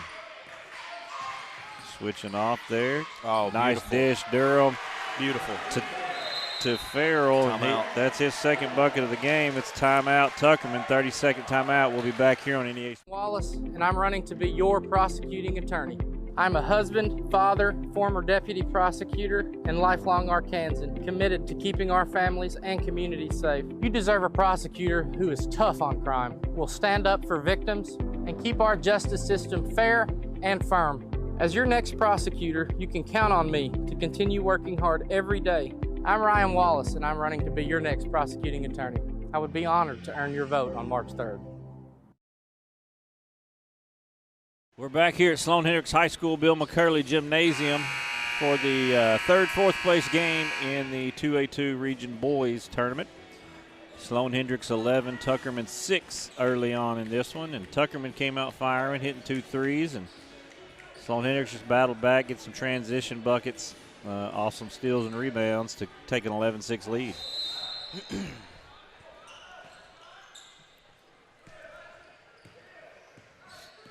Dallas Durham gets the assignment on Christian Ashley. And then it looks like Caden Hickman is going to get the assignment on Church. I think it is maybe a man-to-man, but those three in the middle are they're kind of yeah. They're sagging off a little bit.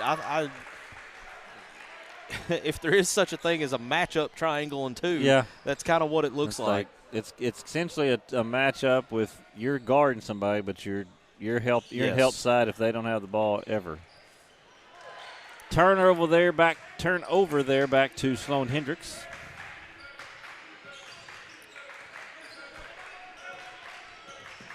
Both teams going through a battle yesterday. Sloan Hendrix and EPC in a great ball game, and then with the grind last night of Tuckerman ICC, and both these teams coming out with a lot of energy for an afternoon session. 2 misses, 2 rebounds, another miss, another rebound, and a foul. So battling on the offensive glass are the Greyhounds. 4 shots on that possession for the Greyhounds. Farrell had 2 of them. And then McCall finally gets the foul called on number 11. That's Zeke Church, his first, team's first, and McCall gets to the line for 2. Cole McCall knocking down his first free throw, the senior. Rorix a senior as well. Durham a junior, Hickman a junior, and the sophomore, big athletic sophomore, Riley Farrell. 2 for 2 for Cole McCall. He's got 4. And it's a 13-6 Greyhound lead.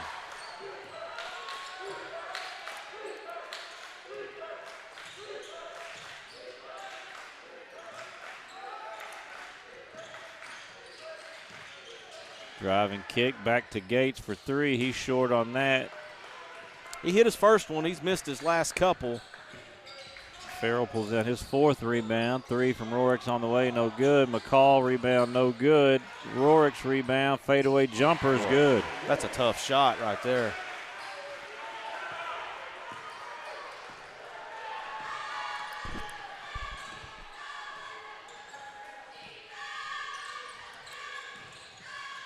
Dribble weave, handoff here for Tuckerman. Bowen gets it to Gates. Gates, the best hair I've seen in the tournament. I love it. Looked like you walked right out of Stranger Things. 10 now on the shot clock. Lefty Bowen with the 3, no good. Offensive rebound to the glass, no good. Rebound McCall. Templeton couldn't convert on the layup. Here's the other way. That one's off, no good. Tipped out of bounds. Will stay with Sloan Hendrix. Fast-moving first quarter here, down to 2 minutes left.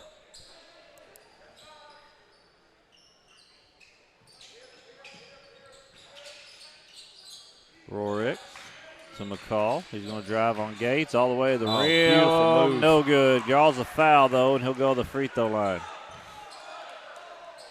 That was a great take all the way to the rim. Just could not get the layup to go, but he's rewarded with 2 free throws. Hit his first 2. Short on the third.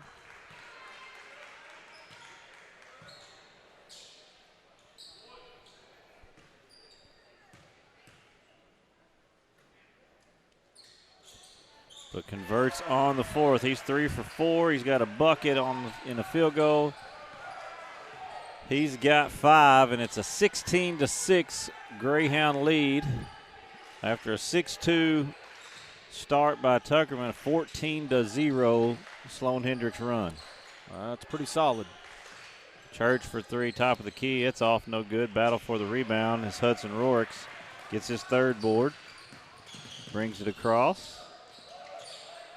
Skip over to Durham. He'll square up for 3. No good. Rebound Bowen.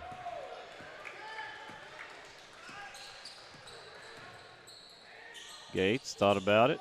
Extra pass to Templeton in the corner. That one's off. No good.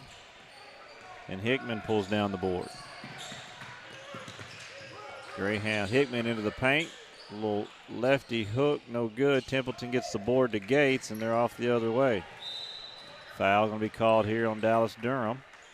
His first, team's first of the quarter. 1 minute to go opening quarter. 16-6 Sloan Hendrix leads. Timeout. Timeout. 30-second timeout. Sloan Hendrix will take it with them. Be back here on the NEA Sports Network. It's hard to get to the top.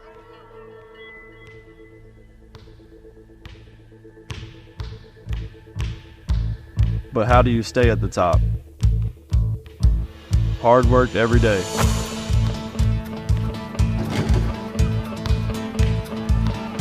Central Dealership has the same philosophy. I'm Austin Reeves, and I'm proud to be a part of the Central team.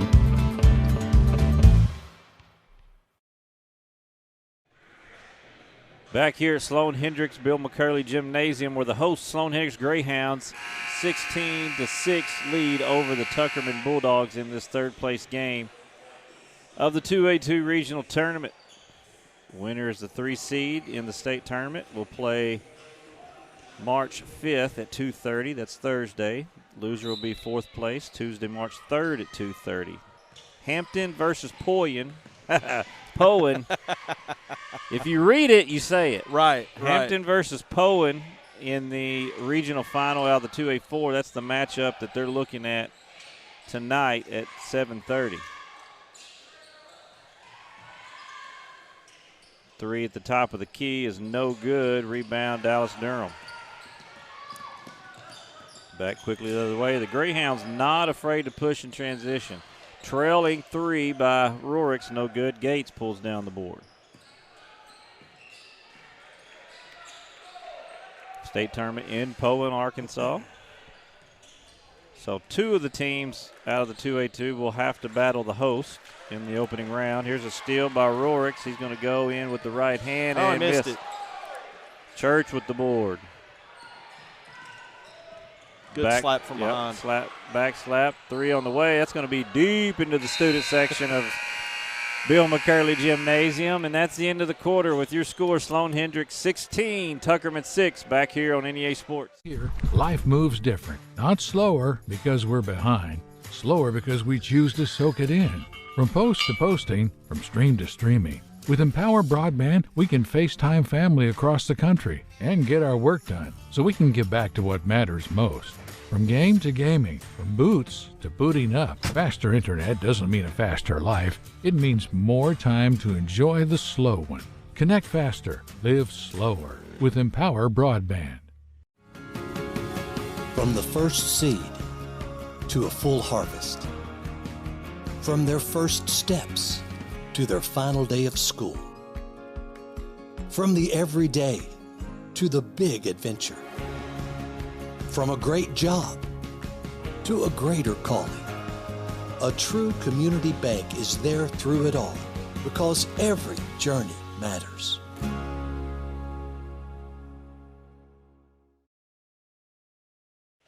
Back here at Sloan Hendrix with the host Greyhounds, a commanding 16-6 lead over the Tuckerman Bulldogs in our third-place game of the 2A-2 regional. And take a little time here to shout out the Sloan Hendrix School District for hosting a fantastic tournament.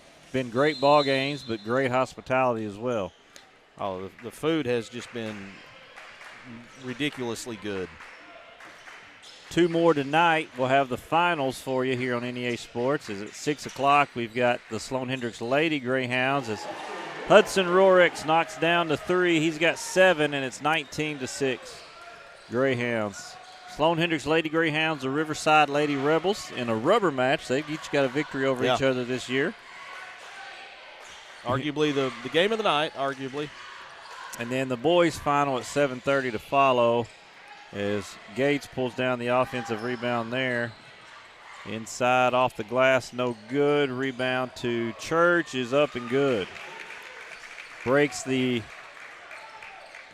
13-0 run. I'm sorry, the 15-0 run by Sloan Hendrix to make it 19-8. Rorix gets to the rim but can't convert. It's too close.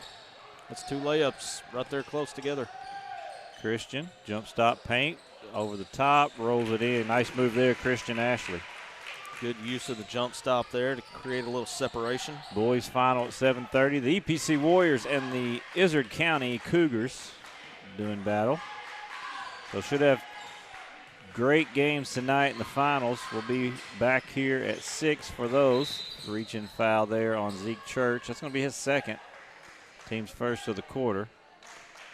Minute and a half into the second quarter here, and Church picked up his second. That could play a role here in the second quarter. Marcus Carlton, Brad Davis with you. Marcus, you'll be back tonight with Ryan Fletcher in the finals. On extended duty today.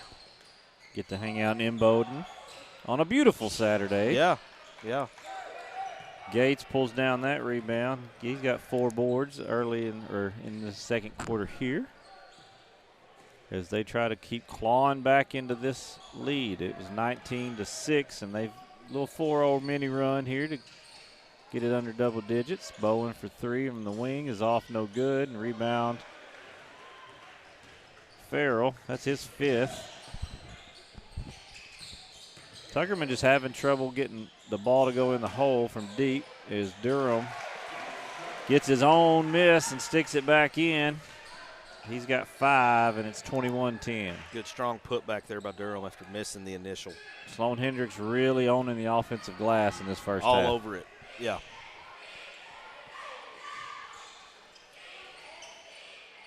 Had one possession where I counted 4 shots, and then they ended at the free throw line on that one. Gates fires it to the Sloan Hendrix bench, out of bounds. Turnover to the Greyhounds. Yeah, Brad, you mentioned, this facility in this school. They've really done a first-class job this week putting this tournament on. Everything top-notch, like you said, from hospitality room to. I got to shout out Bray Brooks. He's absolutely. Hounds TV, teacher. Good-looking shot there from Roy. Boy, he's just a pure shooter, man. Just pure. Just a basketball player. He is. All-around basketball player, can really shoot and score the basketball, and a heady player and a great IQ. To finish my point, Bray has taken really good care of all the media that's been here. You have several different people streaming games, and of course KIT's been in and out, and Man, we walk in, we've got a binder that says media packet on it, and it's got everything we could possibly want. So nice move there by Cole Gates in the paint. He's got 5, makes it 23-10 or 23-12. Obviously, we would love for you to tune in to NEA Sports whenever you can't make a ball game, but there's so many media streams out there for high school basketball across the state, and it helps everybody when we all work together to pull it off. And absolutely, and they, I told Bray before our first game today, I was like, I've covered college games where I was not taken as well of care of as what you guys have done this week. So kudos to them. 3 in the corner, off no good. Rebound to Christian Ashley. He's going to try to push the tempo the other way. Kick it back out to Bowen for 3. No good. Out. And Farrell with another board. I've got him for 7 boards so far, unofficially. Just a sophomore, according to the roster. He's a good-looking sophomore. He really is. 3 at the top of the key. Dallas Durham off no good, but there's Rorex again just trying to – he just out-sprinted. As soon as that shot went up, he sprinted to the rim around Ashley and got the board. Saw it from the get-go. And you mentioned such a heady player that – tough shot there, and he knocks it down. What can you do with that if you're the defender other than, kind of nod your head and say, nice shot? He drives in, creates a little, not a push-off, but just there's contact. He creates the contact and then steps back from it, but also in the step back, leans back into the fadeaway and knocks it down. There's no guarding that. No. 3 in the corner, off no good. Church and Farrell go for the rebound. Off Church last is Jacob Sanders. It'll be Greyhound ball. Kobe Johnson into the game for the first time, the 6'1" sophomore for Tuckerman.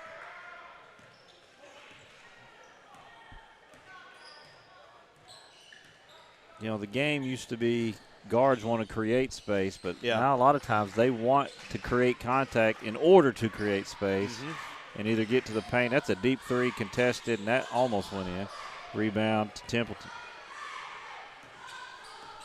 And you said he hit one of those earlier. You said tough shot, and I said tough shot on the shot. I'm not sure it's tough for him. I think he practices those all the time. For us mere mortals, it's tough. But nice find there. Farrell to Hickman.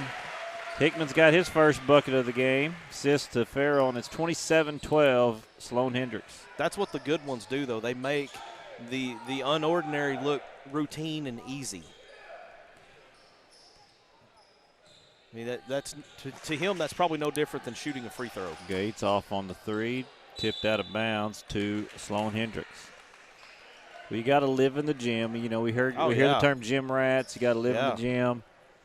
I always say you've got to be comfortable with being bored, like going through the boring stuff. Yeah. Great players do the little bitty things over and over and over again. And for a lot of people, it's too boring, and not for the ones that put together great careers. Fake handoff there by Durham, and he's going to get fouled and go to the free throw line in this fast-moving first half. It's just the attention to detail on, like you said, the little boring, mundane pieces of the game. First free throw, Dallas Durham's good.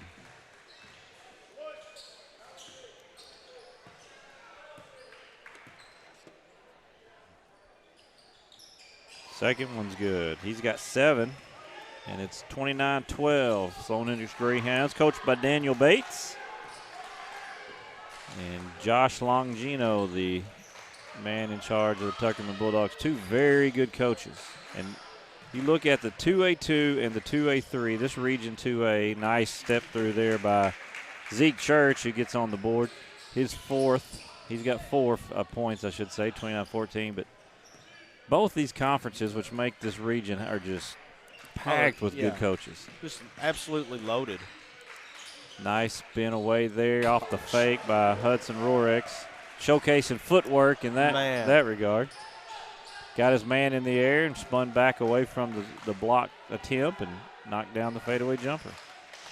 31-14 Greyhounds. He's got 13 in this one. Tough shot there, Christian Ashley showcases his touch. Long two there. 31-16, under a minute to go. There's about a 16-second difference. Shot and game clock.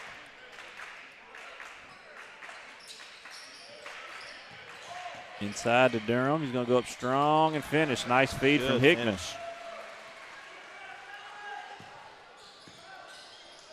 33-16. 9 points now for Dallas Durham. 20 seconds to go. No shot clock. Stripped here by Rorix. He's going to have an uncontested lay-in. 35-16. 15 for Rorix. Clock ticks to 2. 3 from Christian Ashley is good. Nice finish there. Maybe to give the Bulldogs a little momentum going to halftime, but the Sloan Hendrix Greyhounds dominant performance in the first half. Lead this one 35-19. We'll be back for the second half here on NEA Sports. You've heard the saying, Northeast Arkansas, it ain't over till it's over. And it's just getting started. Glensay, Empower, NEA Sports, Temple Baptist Church, and KJNB are bringing the heat at the 2026 Northeast Arkansas Baseball and Softball Media Day, Wednesday, March 11th. High school teams from across the region will join us to give insight into how it's going so far and what we can expect this spring. This is where the stories start. This is where the season begins. Don't miss a moment. Watch it live March 11th on the KJNB Facebook page. I am Rachel Dunnigan Hickman, and I'm excited to be running for the school board, Position 2 in the Buffalo Island Central School District. My husband Brett and I are raising 4 students who are currently enrolled in the district. I'm also a proud graduate of the school system and a longtime supporter. I work right here in our community, and I care deeply about keeping our district strong by supporting great teachers and staff, keeping students safe, and making sure every child has the opportunity to succeed. I'd be honored to earn your support and your vote. Thank you.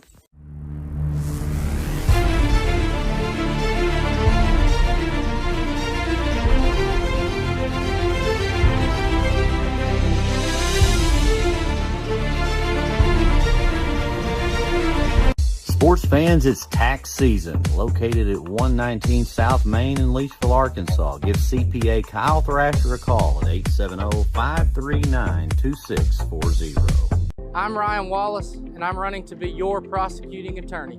I'm a husband, father, former deputy prosecutor, and lifelong Arkansan, committed to keeping our families and communities safe. You deserve a prosecutor who is tough on crime, will stand up for victims, and keep our justice system fair and firm.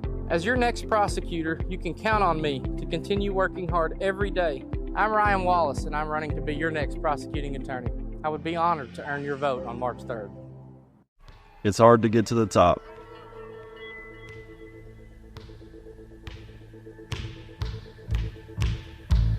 But how do you stay at the top? Hard work every day.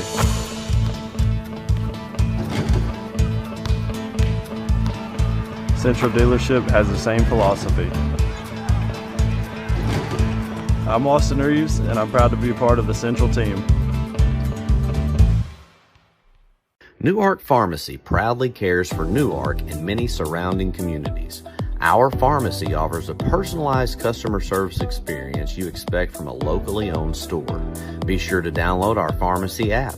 Use the app to manage your family's medicine, set medication reminders, and order refills.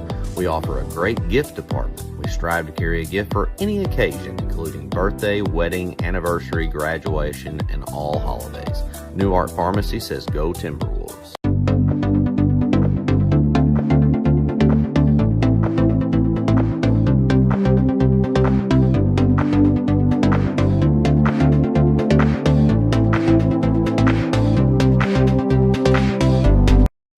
Every moment, for every memory, from that first car, to your first home, to your first child, and all the highs and lows that tomorrow might bring. For everything that matters most to you and your family, there's someone right around the corner dedicated to helping you protect what you love. Your local Farm Bureau Insurance agent. Farm Bureau Insurance. Real service, real people.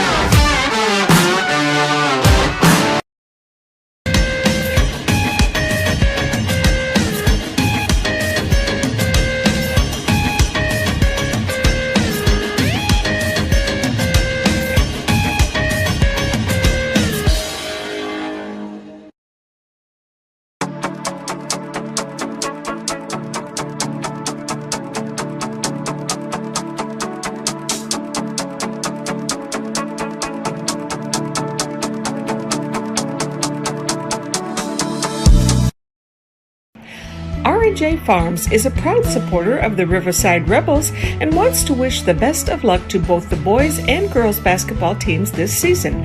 Go Rebels!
This season is built on the decisions you make now. From how you finance your inputs, choose the best seed variety for each field, or how much crop nutrition to apply. The right partner helps make decisions that click. Nutrient Ag Solutions. One partner, all in.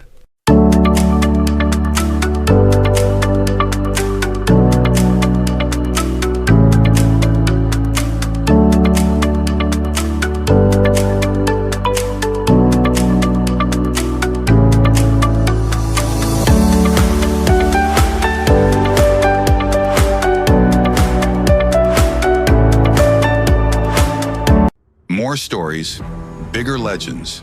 Season 2 of the Final Jump Shot podcast.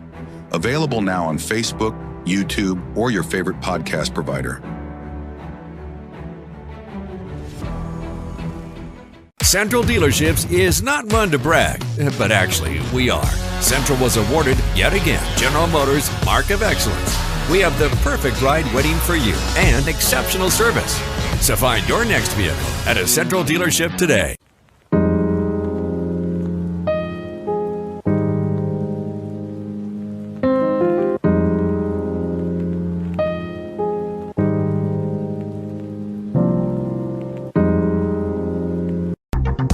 Milligan Heating and AC works to serve the Northeast Arkansas community in meeting all of your HVAC needs.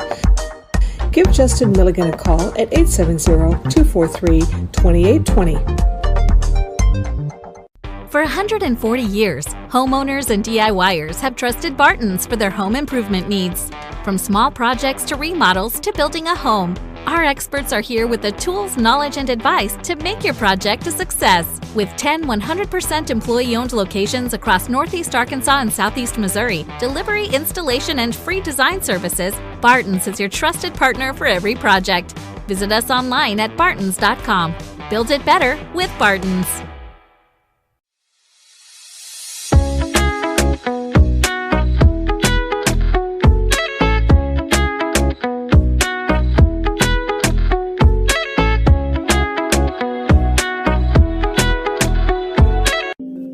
Lakeside Health and Rehab has one goal, and that's to provide effective patient care services to your loved ones. We are a group of healthcare professionals specializing in providing required rehabilitation and healthcare services to your loved ones. Lakeside Health and Rehab.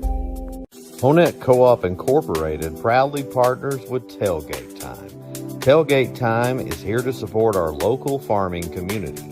You can give them a call at 870-680-0222. Monette Co-op is a proud supporter of the VIC Mustangs. Southland Gin is located on Highway 135 in Lake City, Arkansas. They are proud of the reigning state champion Riverside Rebel baseball and softball teams. Southland Gin wishes all Rebel student athletes success this season.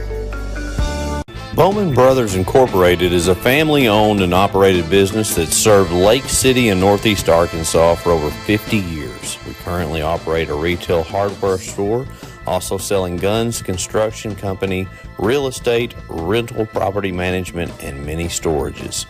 Located in We're back here at Sloan Hendrix High School in Bill McCurley Gymnasium, the site of the 2A-2 regional tournament. Consolation games this afternoon, and this boys matchup has been all Sloan Hendrix in this one as they lead Tuckerman 39-15. It was 6-2 Tuckerman, and what does that make it? 33-13 Sloan Hendrix the rest of the way. Brad Davis, Marcus Carlton here with you this afternoon. Yeah, try to go boxing one on Rorex. You know, he's still able to find some openings and score, but he also found several teammates open, and they took advantage of the opportunity. 15 for Rorex in that opening half. 5 for Cole McCall, 9 for Dallas Durham. Cade Hickman got a bucket.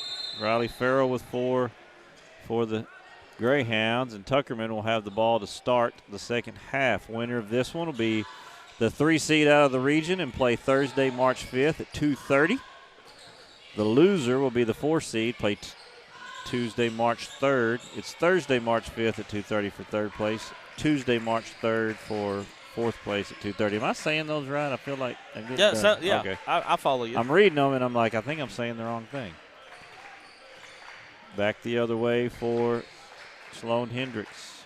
Hampton and Poen will be the finals tonight in that region that these two teams will probably maybe find a stream of and see who their opponent will be. That's good move. Dallas Durham into the paint. Gets his 11th point.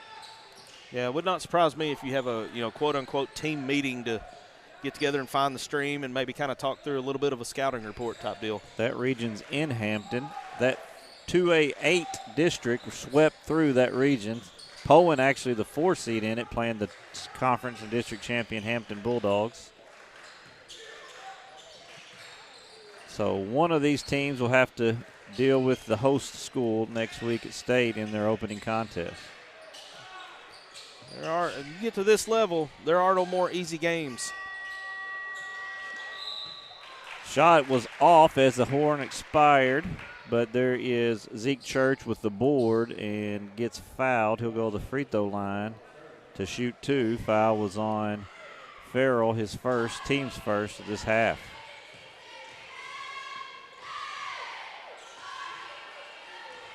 First free throw by Zeke Church is good.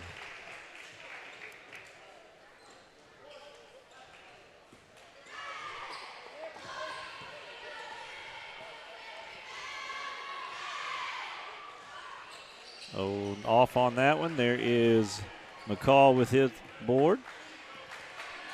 And girls action earlier today, Buffalo Island Central knocked off EPC to be the 3 seed. They'll play Thursday at 1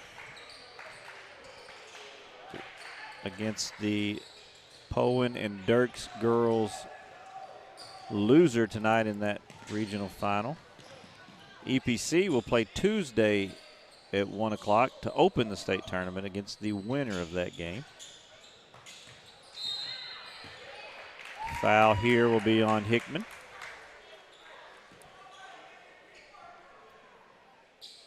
His first, team's second of the quarter. Consolation games on that side. Woodlawn and Junction City playing at this moment. And on the girls' side, it was Cutter Morningstar and Washita. I don't have a score update on there. 3 on the way for Tuckerman is good. That's Caden Templeton's first basket of the game, and they've cut it to 14, 37-23. They've come out with still a little bit of fire, still a little energy. Bit, yeah. Well, knowing that you're moving on, you come out, it would be easy to kind of just sit back and kind of go cruise control and let this one just kind of play out. But at the same time, if you're out there playing, you definitely want to win. I have seen teams, I guess tank is what you would say, purposely looking at maybe, hey, there's Hudson Rorix again. He's got 17. And a time, they're going to grant the coach a timeout. They're going to grant Coach Bates a timeout. 30-second timeout. All right. We'll see. Either way, we're going to take it with them. Be back here on NEA Sports. Committed to giving back to the communities we serve. When I think of Everett, I think of them more than just a car dealership. Everett's involvement in the community is phenomenal. I see it in the police and fire department. I see it in the Boys and Girls Club. Their heart is in this community. And I think Everett does a great job making sure they have a positive, lasting impact. We are grateful for the opportunity to serve. Discover the Everett difference for yourself.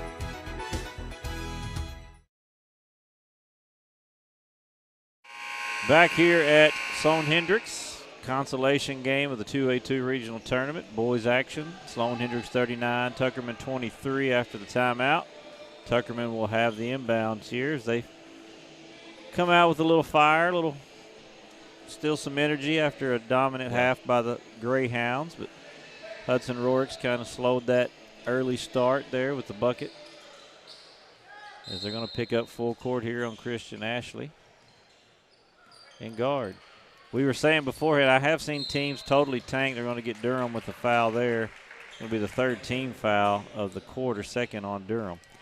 Just maybe look at the bracket and say, hey, we don't need to win this because the 4 seed's a better draw than the 3. But I don't think in this scenario where you're looking at either Hampton, the champion out of the 2A-8 conference, or the host school, that either way you probably got a tough matchup. 3's on the way and good by Caden Templeton. He's got 2 in a row. Yeah.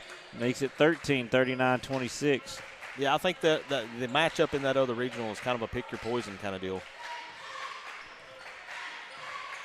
On the girls' side, Dirks and I think that'll be a Poen good game tonight. Should be a fantastic game. Here's Hudson Rorix for 3. A short rebound comes back to him. He'll pull up again for 3. That one's short. And rebound to Bowen. That girls' bracket seems to be deep. Very deep. You've got, we saw BIC EPC, who I think can really upset and make a run in this thing against anyone. Yeah. You got the caliber players they got. You got a great final tonight with Sloan Hendrix and Riverside. Both been ranked high all year long. And split on the year. On that other side, that Poe and Dirks matchup, 2 of the top teams in 2A as well. Quitman and Barton are doing battle tonight in girls. They're both very good. I think Southside B Branch is very good in 2A girls. It's a very deep tournament. And I think the boys' tournament is as wide open as the girls' tournament. This is 5 offensive boards on this possession for Tuckerman. And make it. Oh, a crash out of bounds. It'll go to Sloan Hendrix, but bodies it laying still everywhere. Flying around trying to get rebounds are the Bulldogs. And, 2-3 offensive rebounds is a lot for a single possession, and we got another timeout. Another timeout on the floor. We'll take it with them. Be back here on the NEA Sports Network. 140 years, homeowners and DIYers have trusted Barton's for their home improvement needs.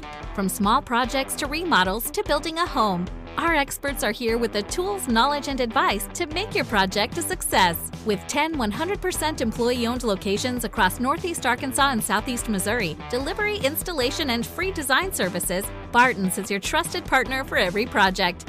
Visit us online at bartons.com. Build it better with Barton's.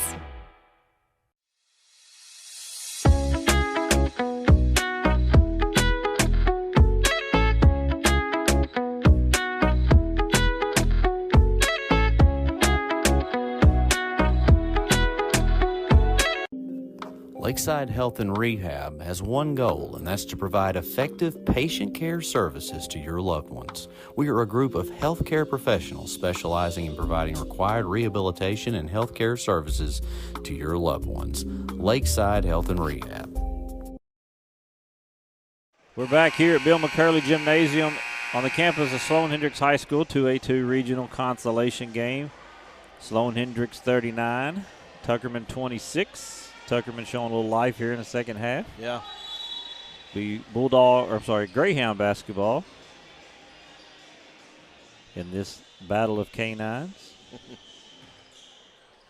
3:28 to go in the third quarter. Join us again here tonight. NEA Sports will bring you the finals of the 2A-2 regional. Girls action at 6 with the Riverside Lady Rebels and the host Sloan Hendrix Lady Greyhounds. Good shot. 3 on the way and good by number 45, Cole McCall. He's got 8. Boys final tonight at 7:30. The EPC Warriors and the ICC Cougars. Should be 2 great matchups. That girls game, we said a rubber match. Each team's got a victory. Met in the finals of the Williams Baptist Tournament. Riverside winning that. Durham with the steal and the bucket on the other end. And a delay of game warning on Sloan Hendrix. Don't touch the ball when it comes to the net.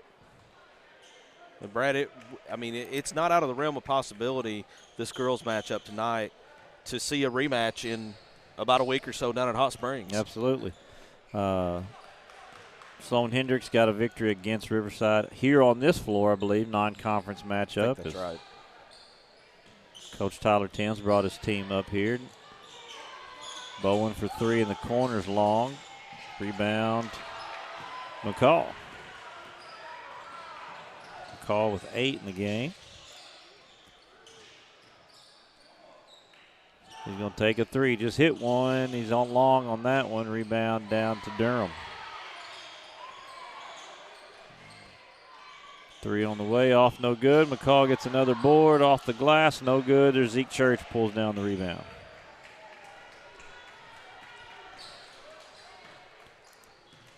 Ashley's moving a little slow. He took a shot of some kind on one of those rebound attempts down there. He may be kind of tired, too. He's tugging on his shorts a little bit.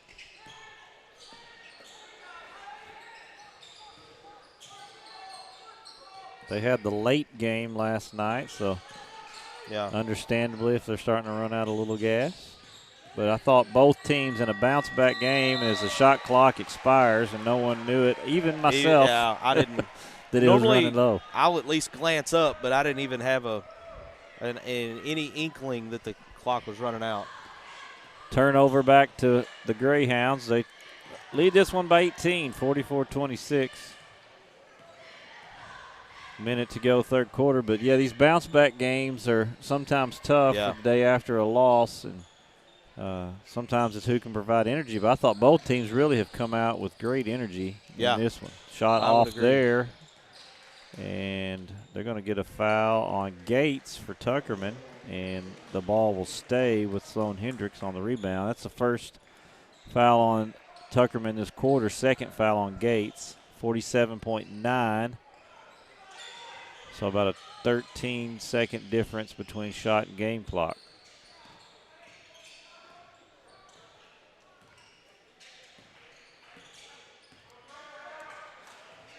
All the teams playing today get to go to Poa next week, but next week's win or go home. It's state tournament time.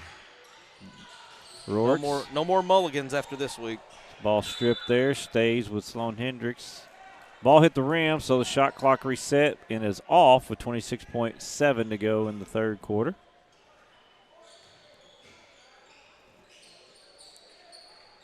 These teams will travel to Poa in Arkansas. 1A will be in Lafayette County, I believe. I think that's right. The 3A nearby Osceola, Arkansas. For you NEA sports fans wanting to go watch some live basketball, head to Mississippi County. There'll be some great games over there, too. Morrilton, the host of the 4A, as we'll see Blyville and Brooklyn tie up again tonight in that regional final at Stuttgart. Shot at the buzzer's off, no good. So we go to the fourth with Sloan Hendrix leading this one, 44-26. We'll be back here on the NEA Sports Network. I'm Wallace, and I'm running to be your prosecuting attorney. I'm a husband, father, former deputy prosecutor, and lifelong Arkansan, committed to keeping our families and communities safe. You deserve a prosecutor who is tough on crime, will stand up for victims, and keep our justice system fair and firm. As your next prosecutor, you can count on me to continue working hard every day. I'm Ryan Wallace, and I'm running to be your next prosecuting attorney. I would be honored to earn your vote on March 3rd. Hickman, and I'm excited to be running for the school board, Position 2 in the Buffalo Island Central School District. My husband Brett and I are raising 4 students who are currently enrolled in the district. I'm also a proud graduate of the school system and a longtime supporter. I work right here in our community, and I care deeply about keeping our district strong by supporting great teachers and staff, keeping students safe, and making sure every child has the opportunity to succeed. I'd be honored to earn your support and your vote. Thank you. We are back at the 2A-2 Regional on campus of Sloan Hendrix High School, Bill McCurley Gymnasium, where the Greyhounds lead the Tuckerman Bulldogs 44-26 in this third-place game. Fourth quarter action coming up. They're going to clear this gym and open back up for a 6 o'clock championship final session. We'll probably see the Zamboni out again. We had a little scrubber action going when we arrived. And I'll be honest, first time I've seen that at a basketball arena. Obviously, I've seen them. I've never got to drive one. Coach Manchester used to drive it some. Dallas Durham into the paint, off the glass, and good, and makes this a 20-point game. Gives him 15 on the afternoon. Saw Coach Greg Foreman out here running it for one of his final times. He's retiring after this year here at Sloan Hendrix. Sitting over there on the bench with Coach Bates. I think he sits on the boys and girls bench. So. Kind of a fixture here in Sloan Hendrix really for a number of years. And congratulations to him on a great career. If you don't have the pleasure of knowing him, that's entirely on you, because he's a first-class individual. Thing about sitting on both benches here at Sloan Hendrix, both teams got a chance to make a run at Hot Springs. So he should have a very fun week next week. Good way to close out the final tour, so to speak. Zeke Church on three's no good, and they're going to say off of Durham last. Out of bounds, stays with Tuckerman.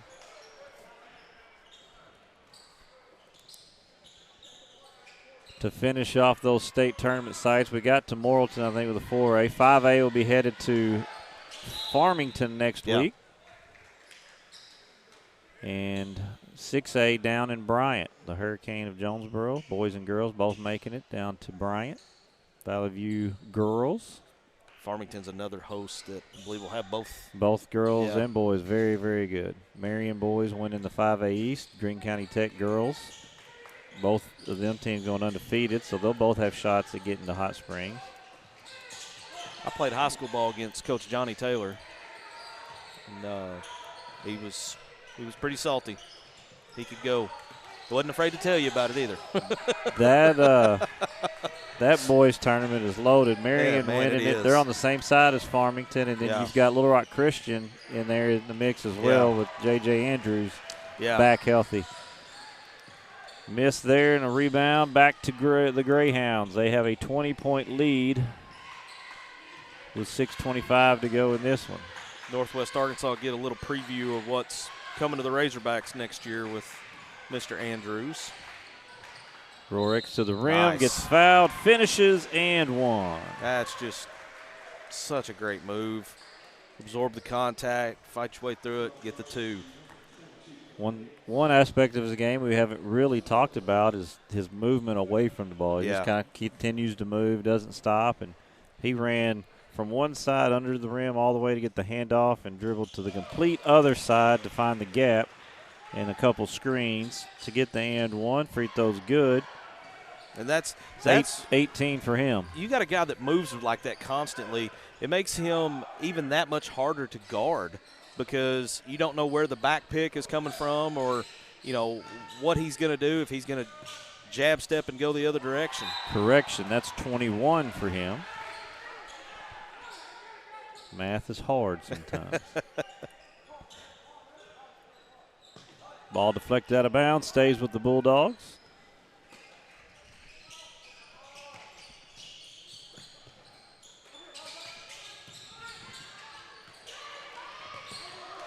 Ball deflected out. Last touch by the Bulldogs to go to Sloan Hendrix.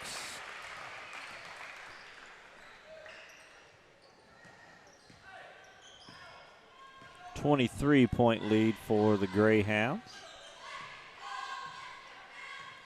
As they're going to go back to a box and one look here.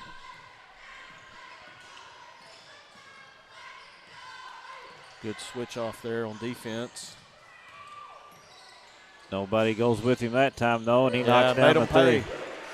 Little lack of communication there on defense, and he's a player. You better send both those guys can't leave him. They better go with him and give it up. He's wide open for three. As we see the Tuckerman bench start to file towards the scores table, and we'll see 5 from Sloan Hendrix file to the scores table as both coaches will say, all right, let's finish this last 5 minutes with some substitutions and get these guys ready for next week. So for Sloan Hendrix, it's number 1, Hayden Moore. Number 5, Brody Nichols. Number 12, Wyatt Mitchell. 10 and 21. 10 is Jack Sexton, and 21's Brandon Truitt. For Tuckerman, we've got number 3, Avery Brunner. Number 5, Easton McGuire. 2. Kobe Johnson. 24. 24 is Ross Williams. And number 4, who just picked up that steal, is Jackson Webb. Good lead pass. Here's McGuire for 3. That's off. Rebound 2. Wyatt Mitchell. Other way in transition. Bucket is good. Hayden Moore, his first bucket of the game. Makes it a 28-point Greyhound lead. 8 sophomores on this Sloan Hendrix roster. So, future looking pretty solid. And I don't know if they've moved freshmen up, but I know they won the boys and girls 2A-2 conference and district tournament, and they also won the junior high conference and district tournament. I don't know that I've ever sides. heard of a single school just running the table on the conference in boys and girls in senior high and junior high both. You won the regular season title and the district tournament. So they like their hoops out there. They do love their hoops here in Imboden, and they will be very good for a long time to come, it looks like. Sure feels that way.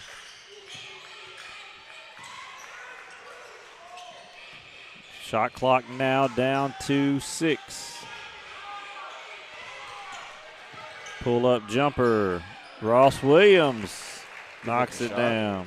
I'll tell you what I liked on that possession. I like the fact that Coach Longino was coaching this 5 as hard as he does the first 5. Yeah. Because he's, the ball went to the corner and he's standing over screaming, move the ball. Just like it's a 2-point game. Well, you might get in a situation next week where one of these guys got to step in and, they need that experience. You don't need them coming in a one-possession game with kind of a deer in the headlights. Right. And that's, goes back to our point with these two guys, with all the coaches we've seen this week, and even in both conferences just loaded with good coaches on both sides, and that's just kind of an example why they coach to the very end no matter who's on the floor. Nice move by Jackson Webb. Little spin move into the paint, gets the floater to go. 54-30 Greyhound lead. He'll be back next year. He's just a junior.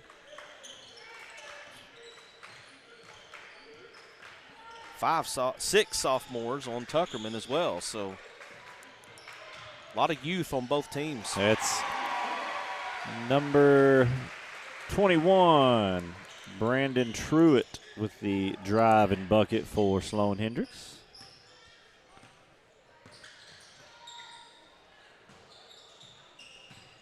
That one's knocked out of bounds. Going to stay with Tuckerman, and we're going to see number 15, Gunnar Wright, freshman, off the bench for Sloan Hendrix, as we mentioned. Yep. Moving up from the junior high team. 3 freshmen moved up.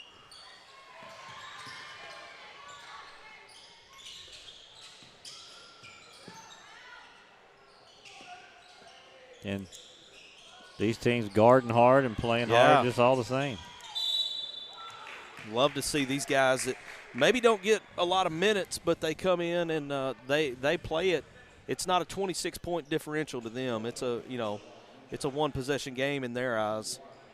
Easton McGuire with the drive to the bucket, gets fouled, who's at the free throw line, knocks down his first free throw for his first point of the afternoon.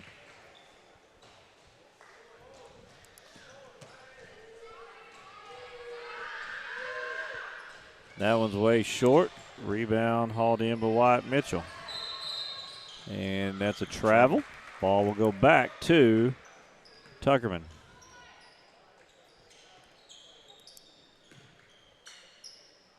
(56-31), 1:45 to go.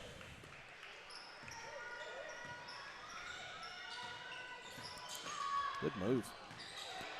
A little short on the layup there. Contact, no foul. Back the other way is Hayden Moore. 3 on the way, no good. Chased down by number 3, Avery Brunner. Gets the board.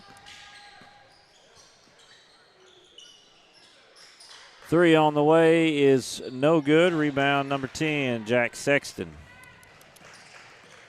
He's going to try to get to the rim and loses out of bounds, but off Tuckerman. 3 more Greyhounds into the game. Number 23, Cody Lester. Number 30, Elijah Casillas. And I didn't see the other. Number 0, Hunter Wright. That one's off, no good. Rebound, Casillas. So Hunter Wright and Gunner Wright. Both freshmen. 0 and 15 in your roster. More Tuckerman Bulldogs into the game. Number 12, Matt Limbert. Number 14, Tegan Story. 32, Dash Ellis. Kobe Johnson stays in the game. And number 13, Grant Soden. But, Coach Soden's. I'm going to assume. Nice little dump off to Casillas. Can't finish, but gets his own rebound up and going to draw a foul and go to the free throw line. Casillas has got pretty good size on him. Big kid. Sophomore. Yeah. He's got a good frame. You can probably get him in the weight room, bulk him up a little bit. Good touch on that free throw. Yeah. Knocks it down. We see Brody Nichols check into the game. Second free throw's good. Didn't hit any rim on that one. Here comes Tuckerman the other way. The student section wants somebody. Yeah, I can't quite make it out. It sounds like Braylon, and I see a Braylon Burris on the roster. That one's out of bounds. Will stay with Sloan Hendrix. 17.9 seconds to go.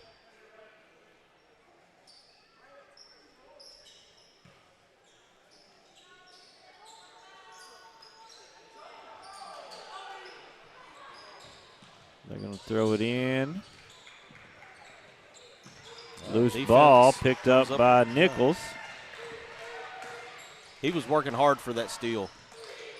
Gets through the defense. They're going to call him for a travel. 6.6 seconds left in this third-place game. Sloan Hendrix will be the third seed out of the 2A-2 regional. They'll play Thursday, March 5th at 2:30. They'll get the loser of that Hampton-Poen regional final in the 2A-4. Tuckerman will be the fourth-place team out of the region. They'll play Tuesday, March 3rd at 2:30 against the winner of that Hampton-Poen game later on tonight. So teams advancing will get the seeds for the top 2 spots tonight as the regional finals, the regional championship games, will be right here on NEA Sports starting at 6 o'clock. Yeah, we'll probably be on, I would say, somewhere between 5:50 and 5:55 is when we'll go back live tonight. Marcus Carlton will be back with you along with Ryan Fletcher for that. 58-31 your final here. Sloan Hendrix with the victory. Tonight at 6, the Sloan Hendrix Lady Greyhounds will do battle with the Riverside Lady Rebels in what should be a fantastic ball game. And then the boys final to follow around 7:30, the EPC Warriors and the ICC Cougars. So enjoy your afternoon. Join us back here again this evening for more good basketball.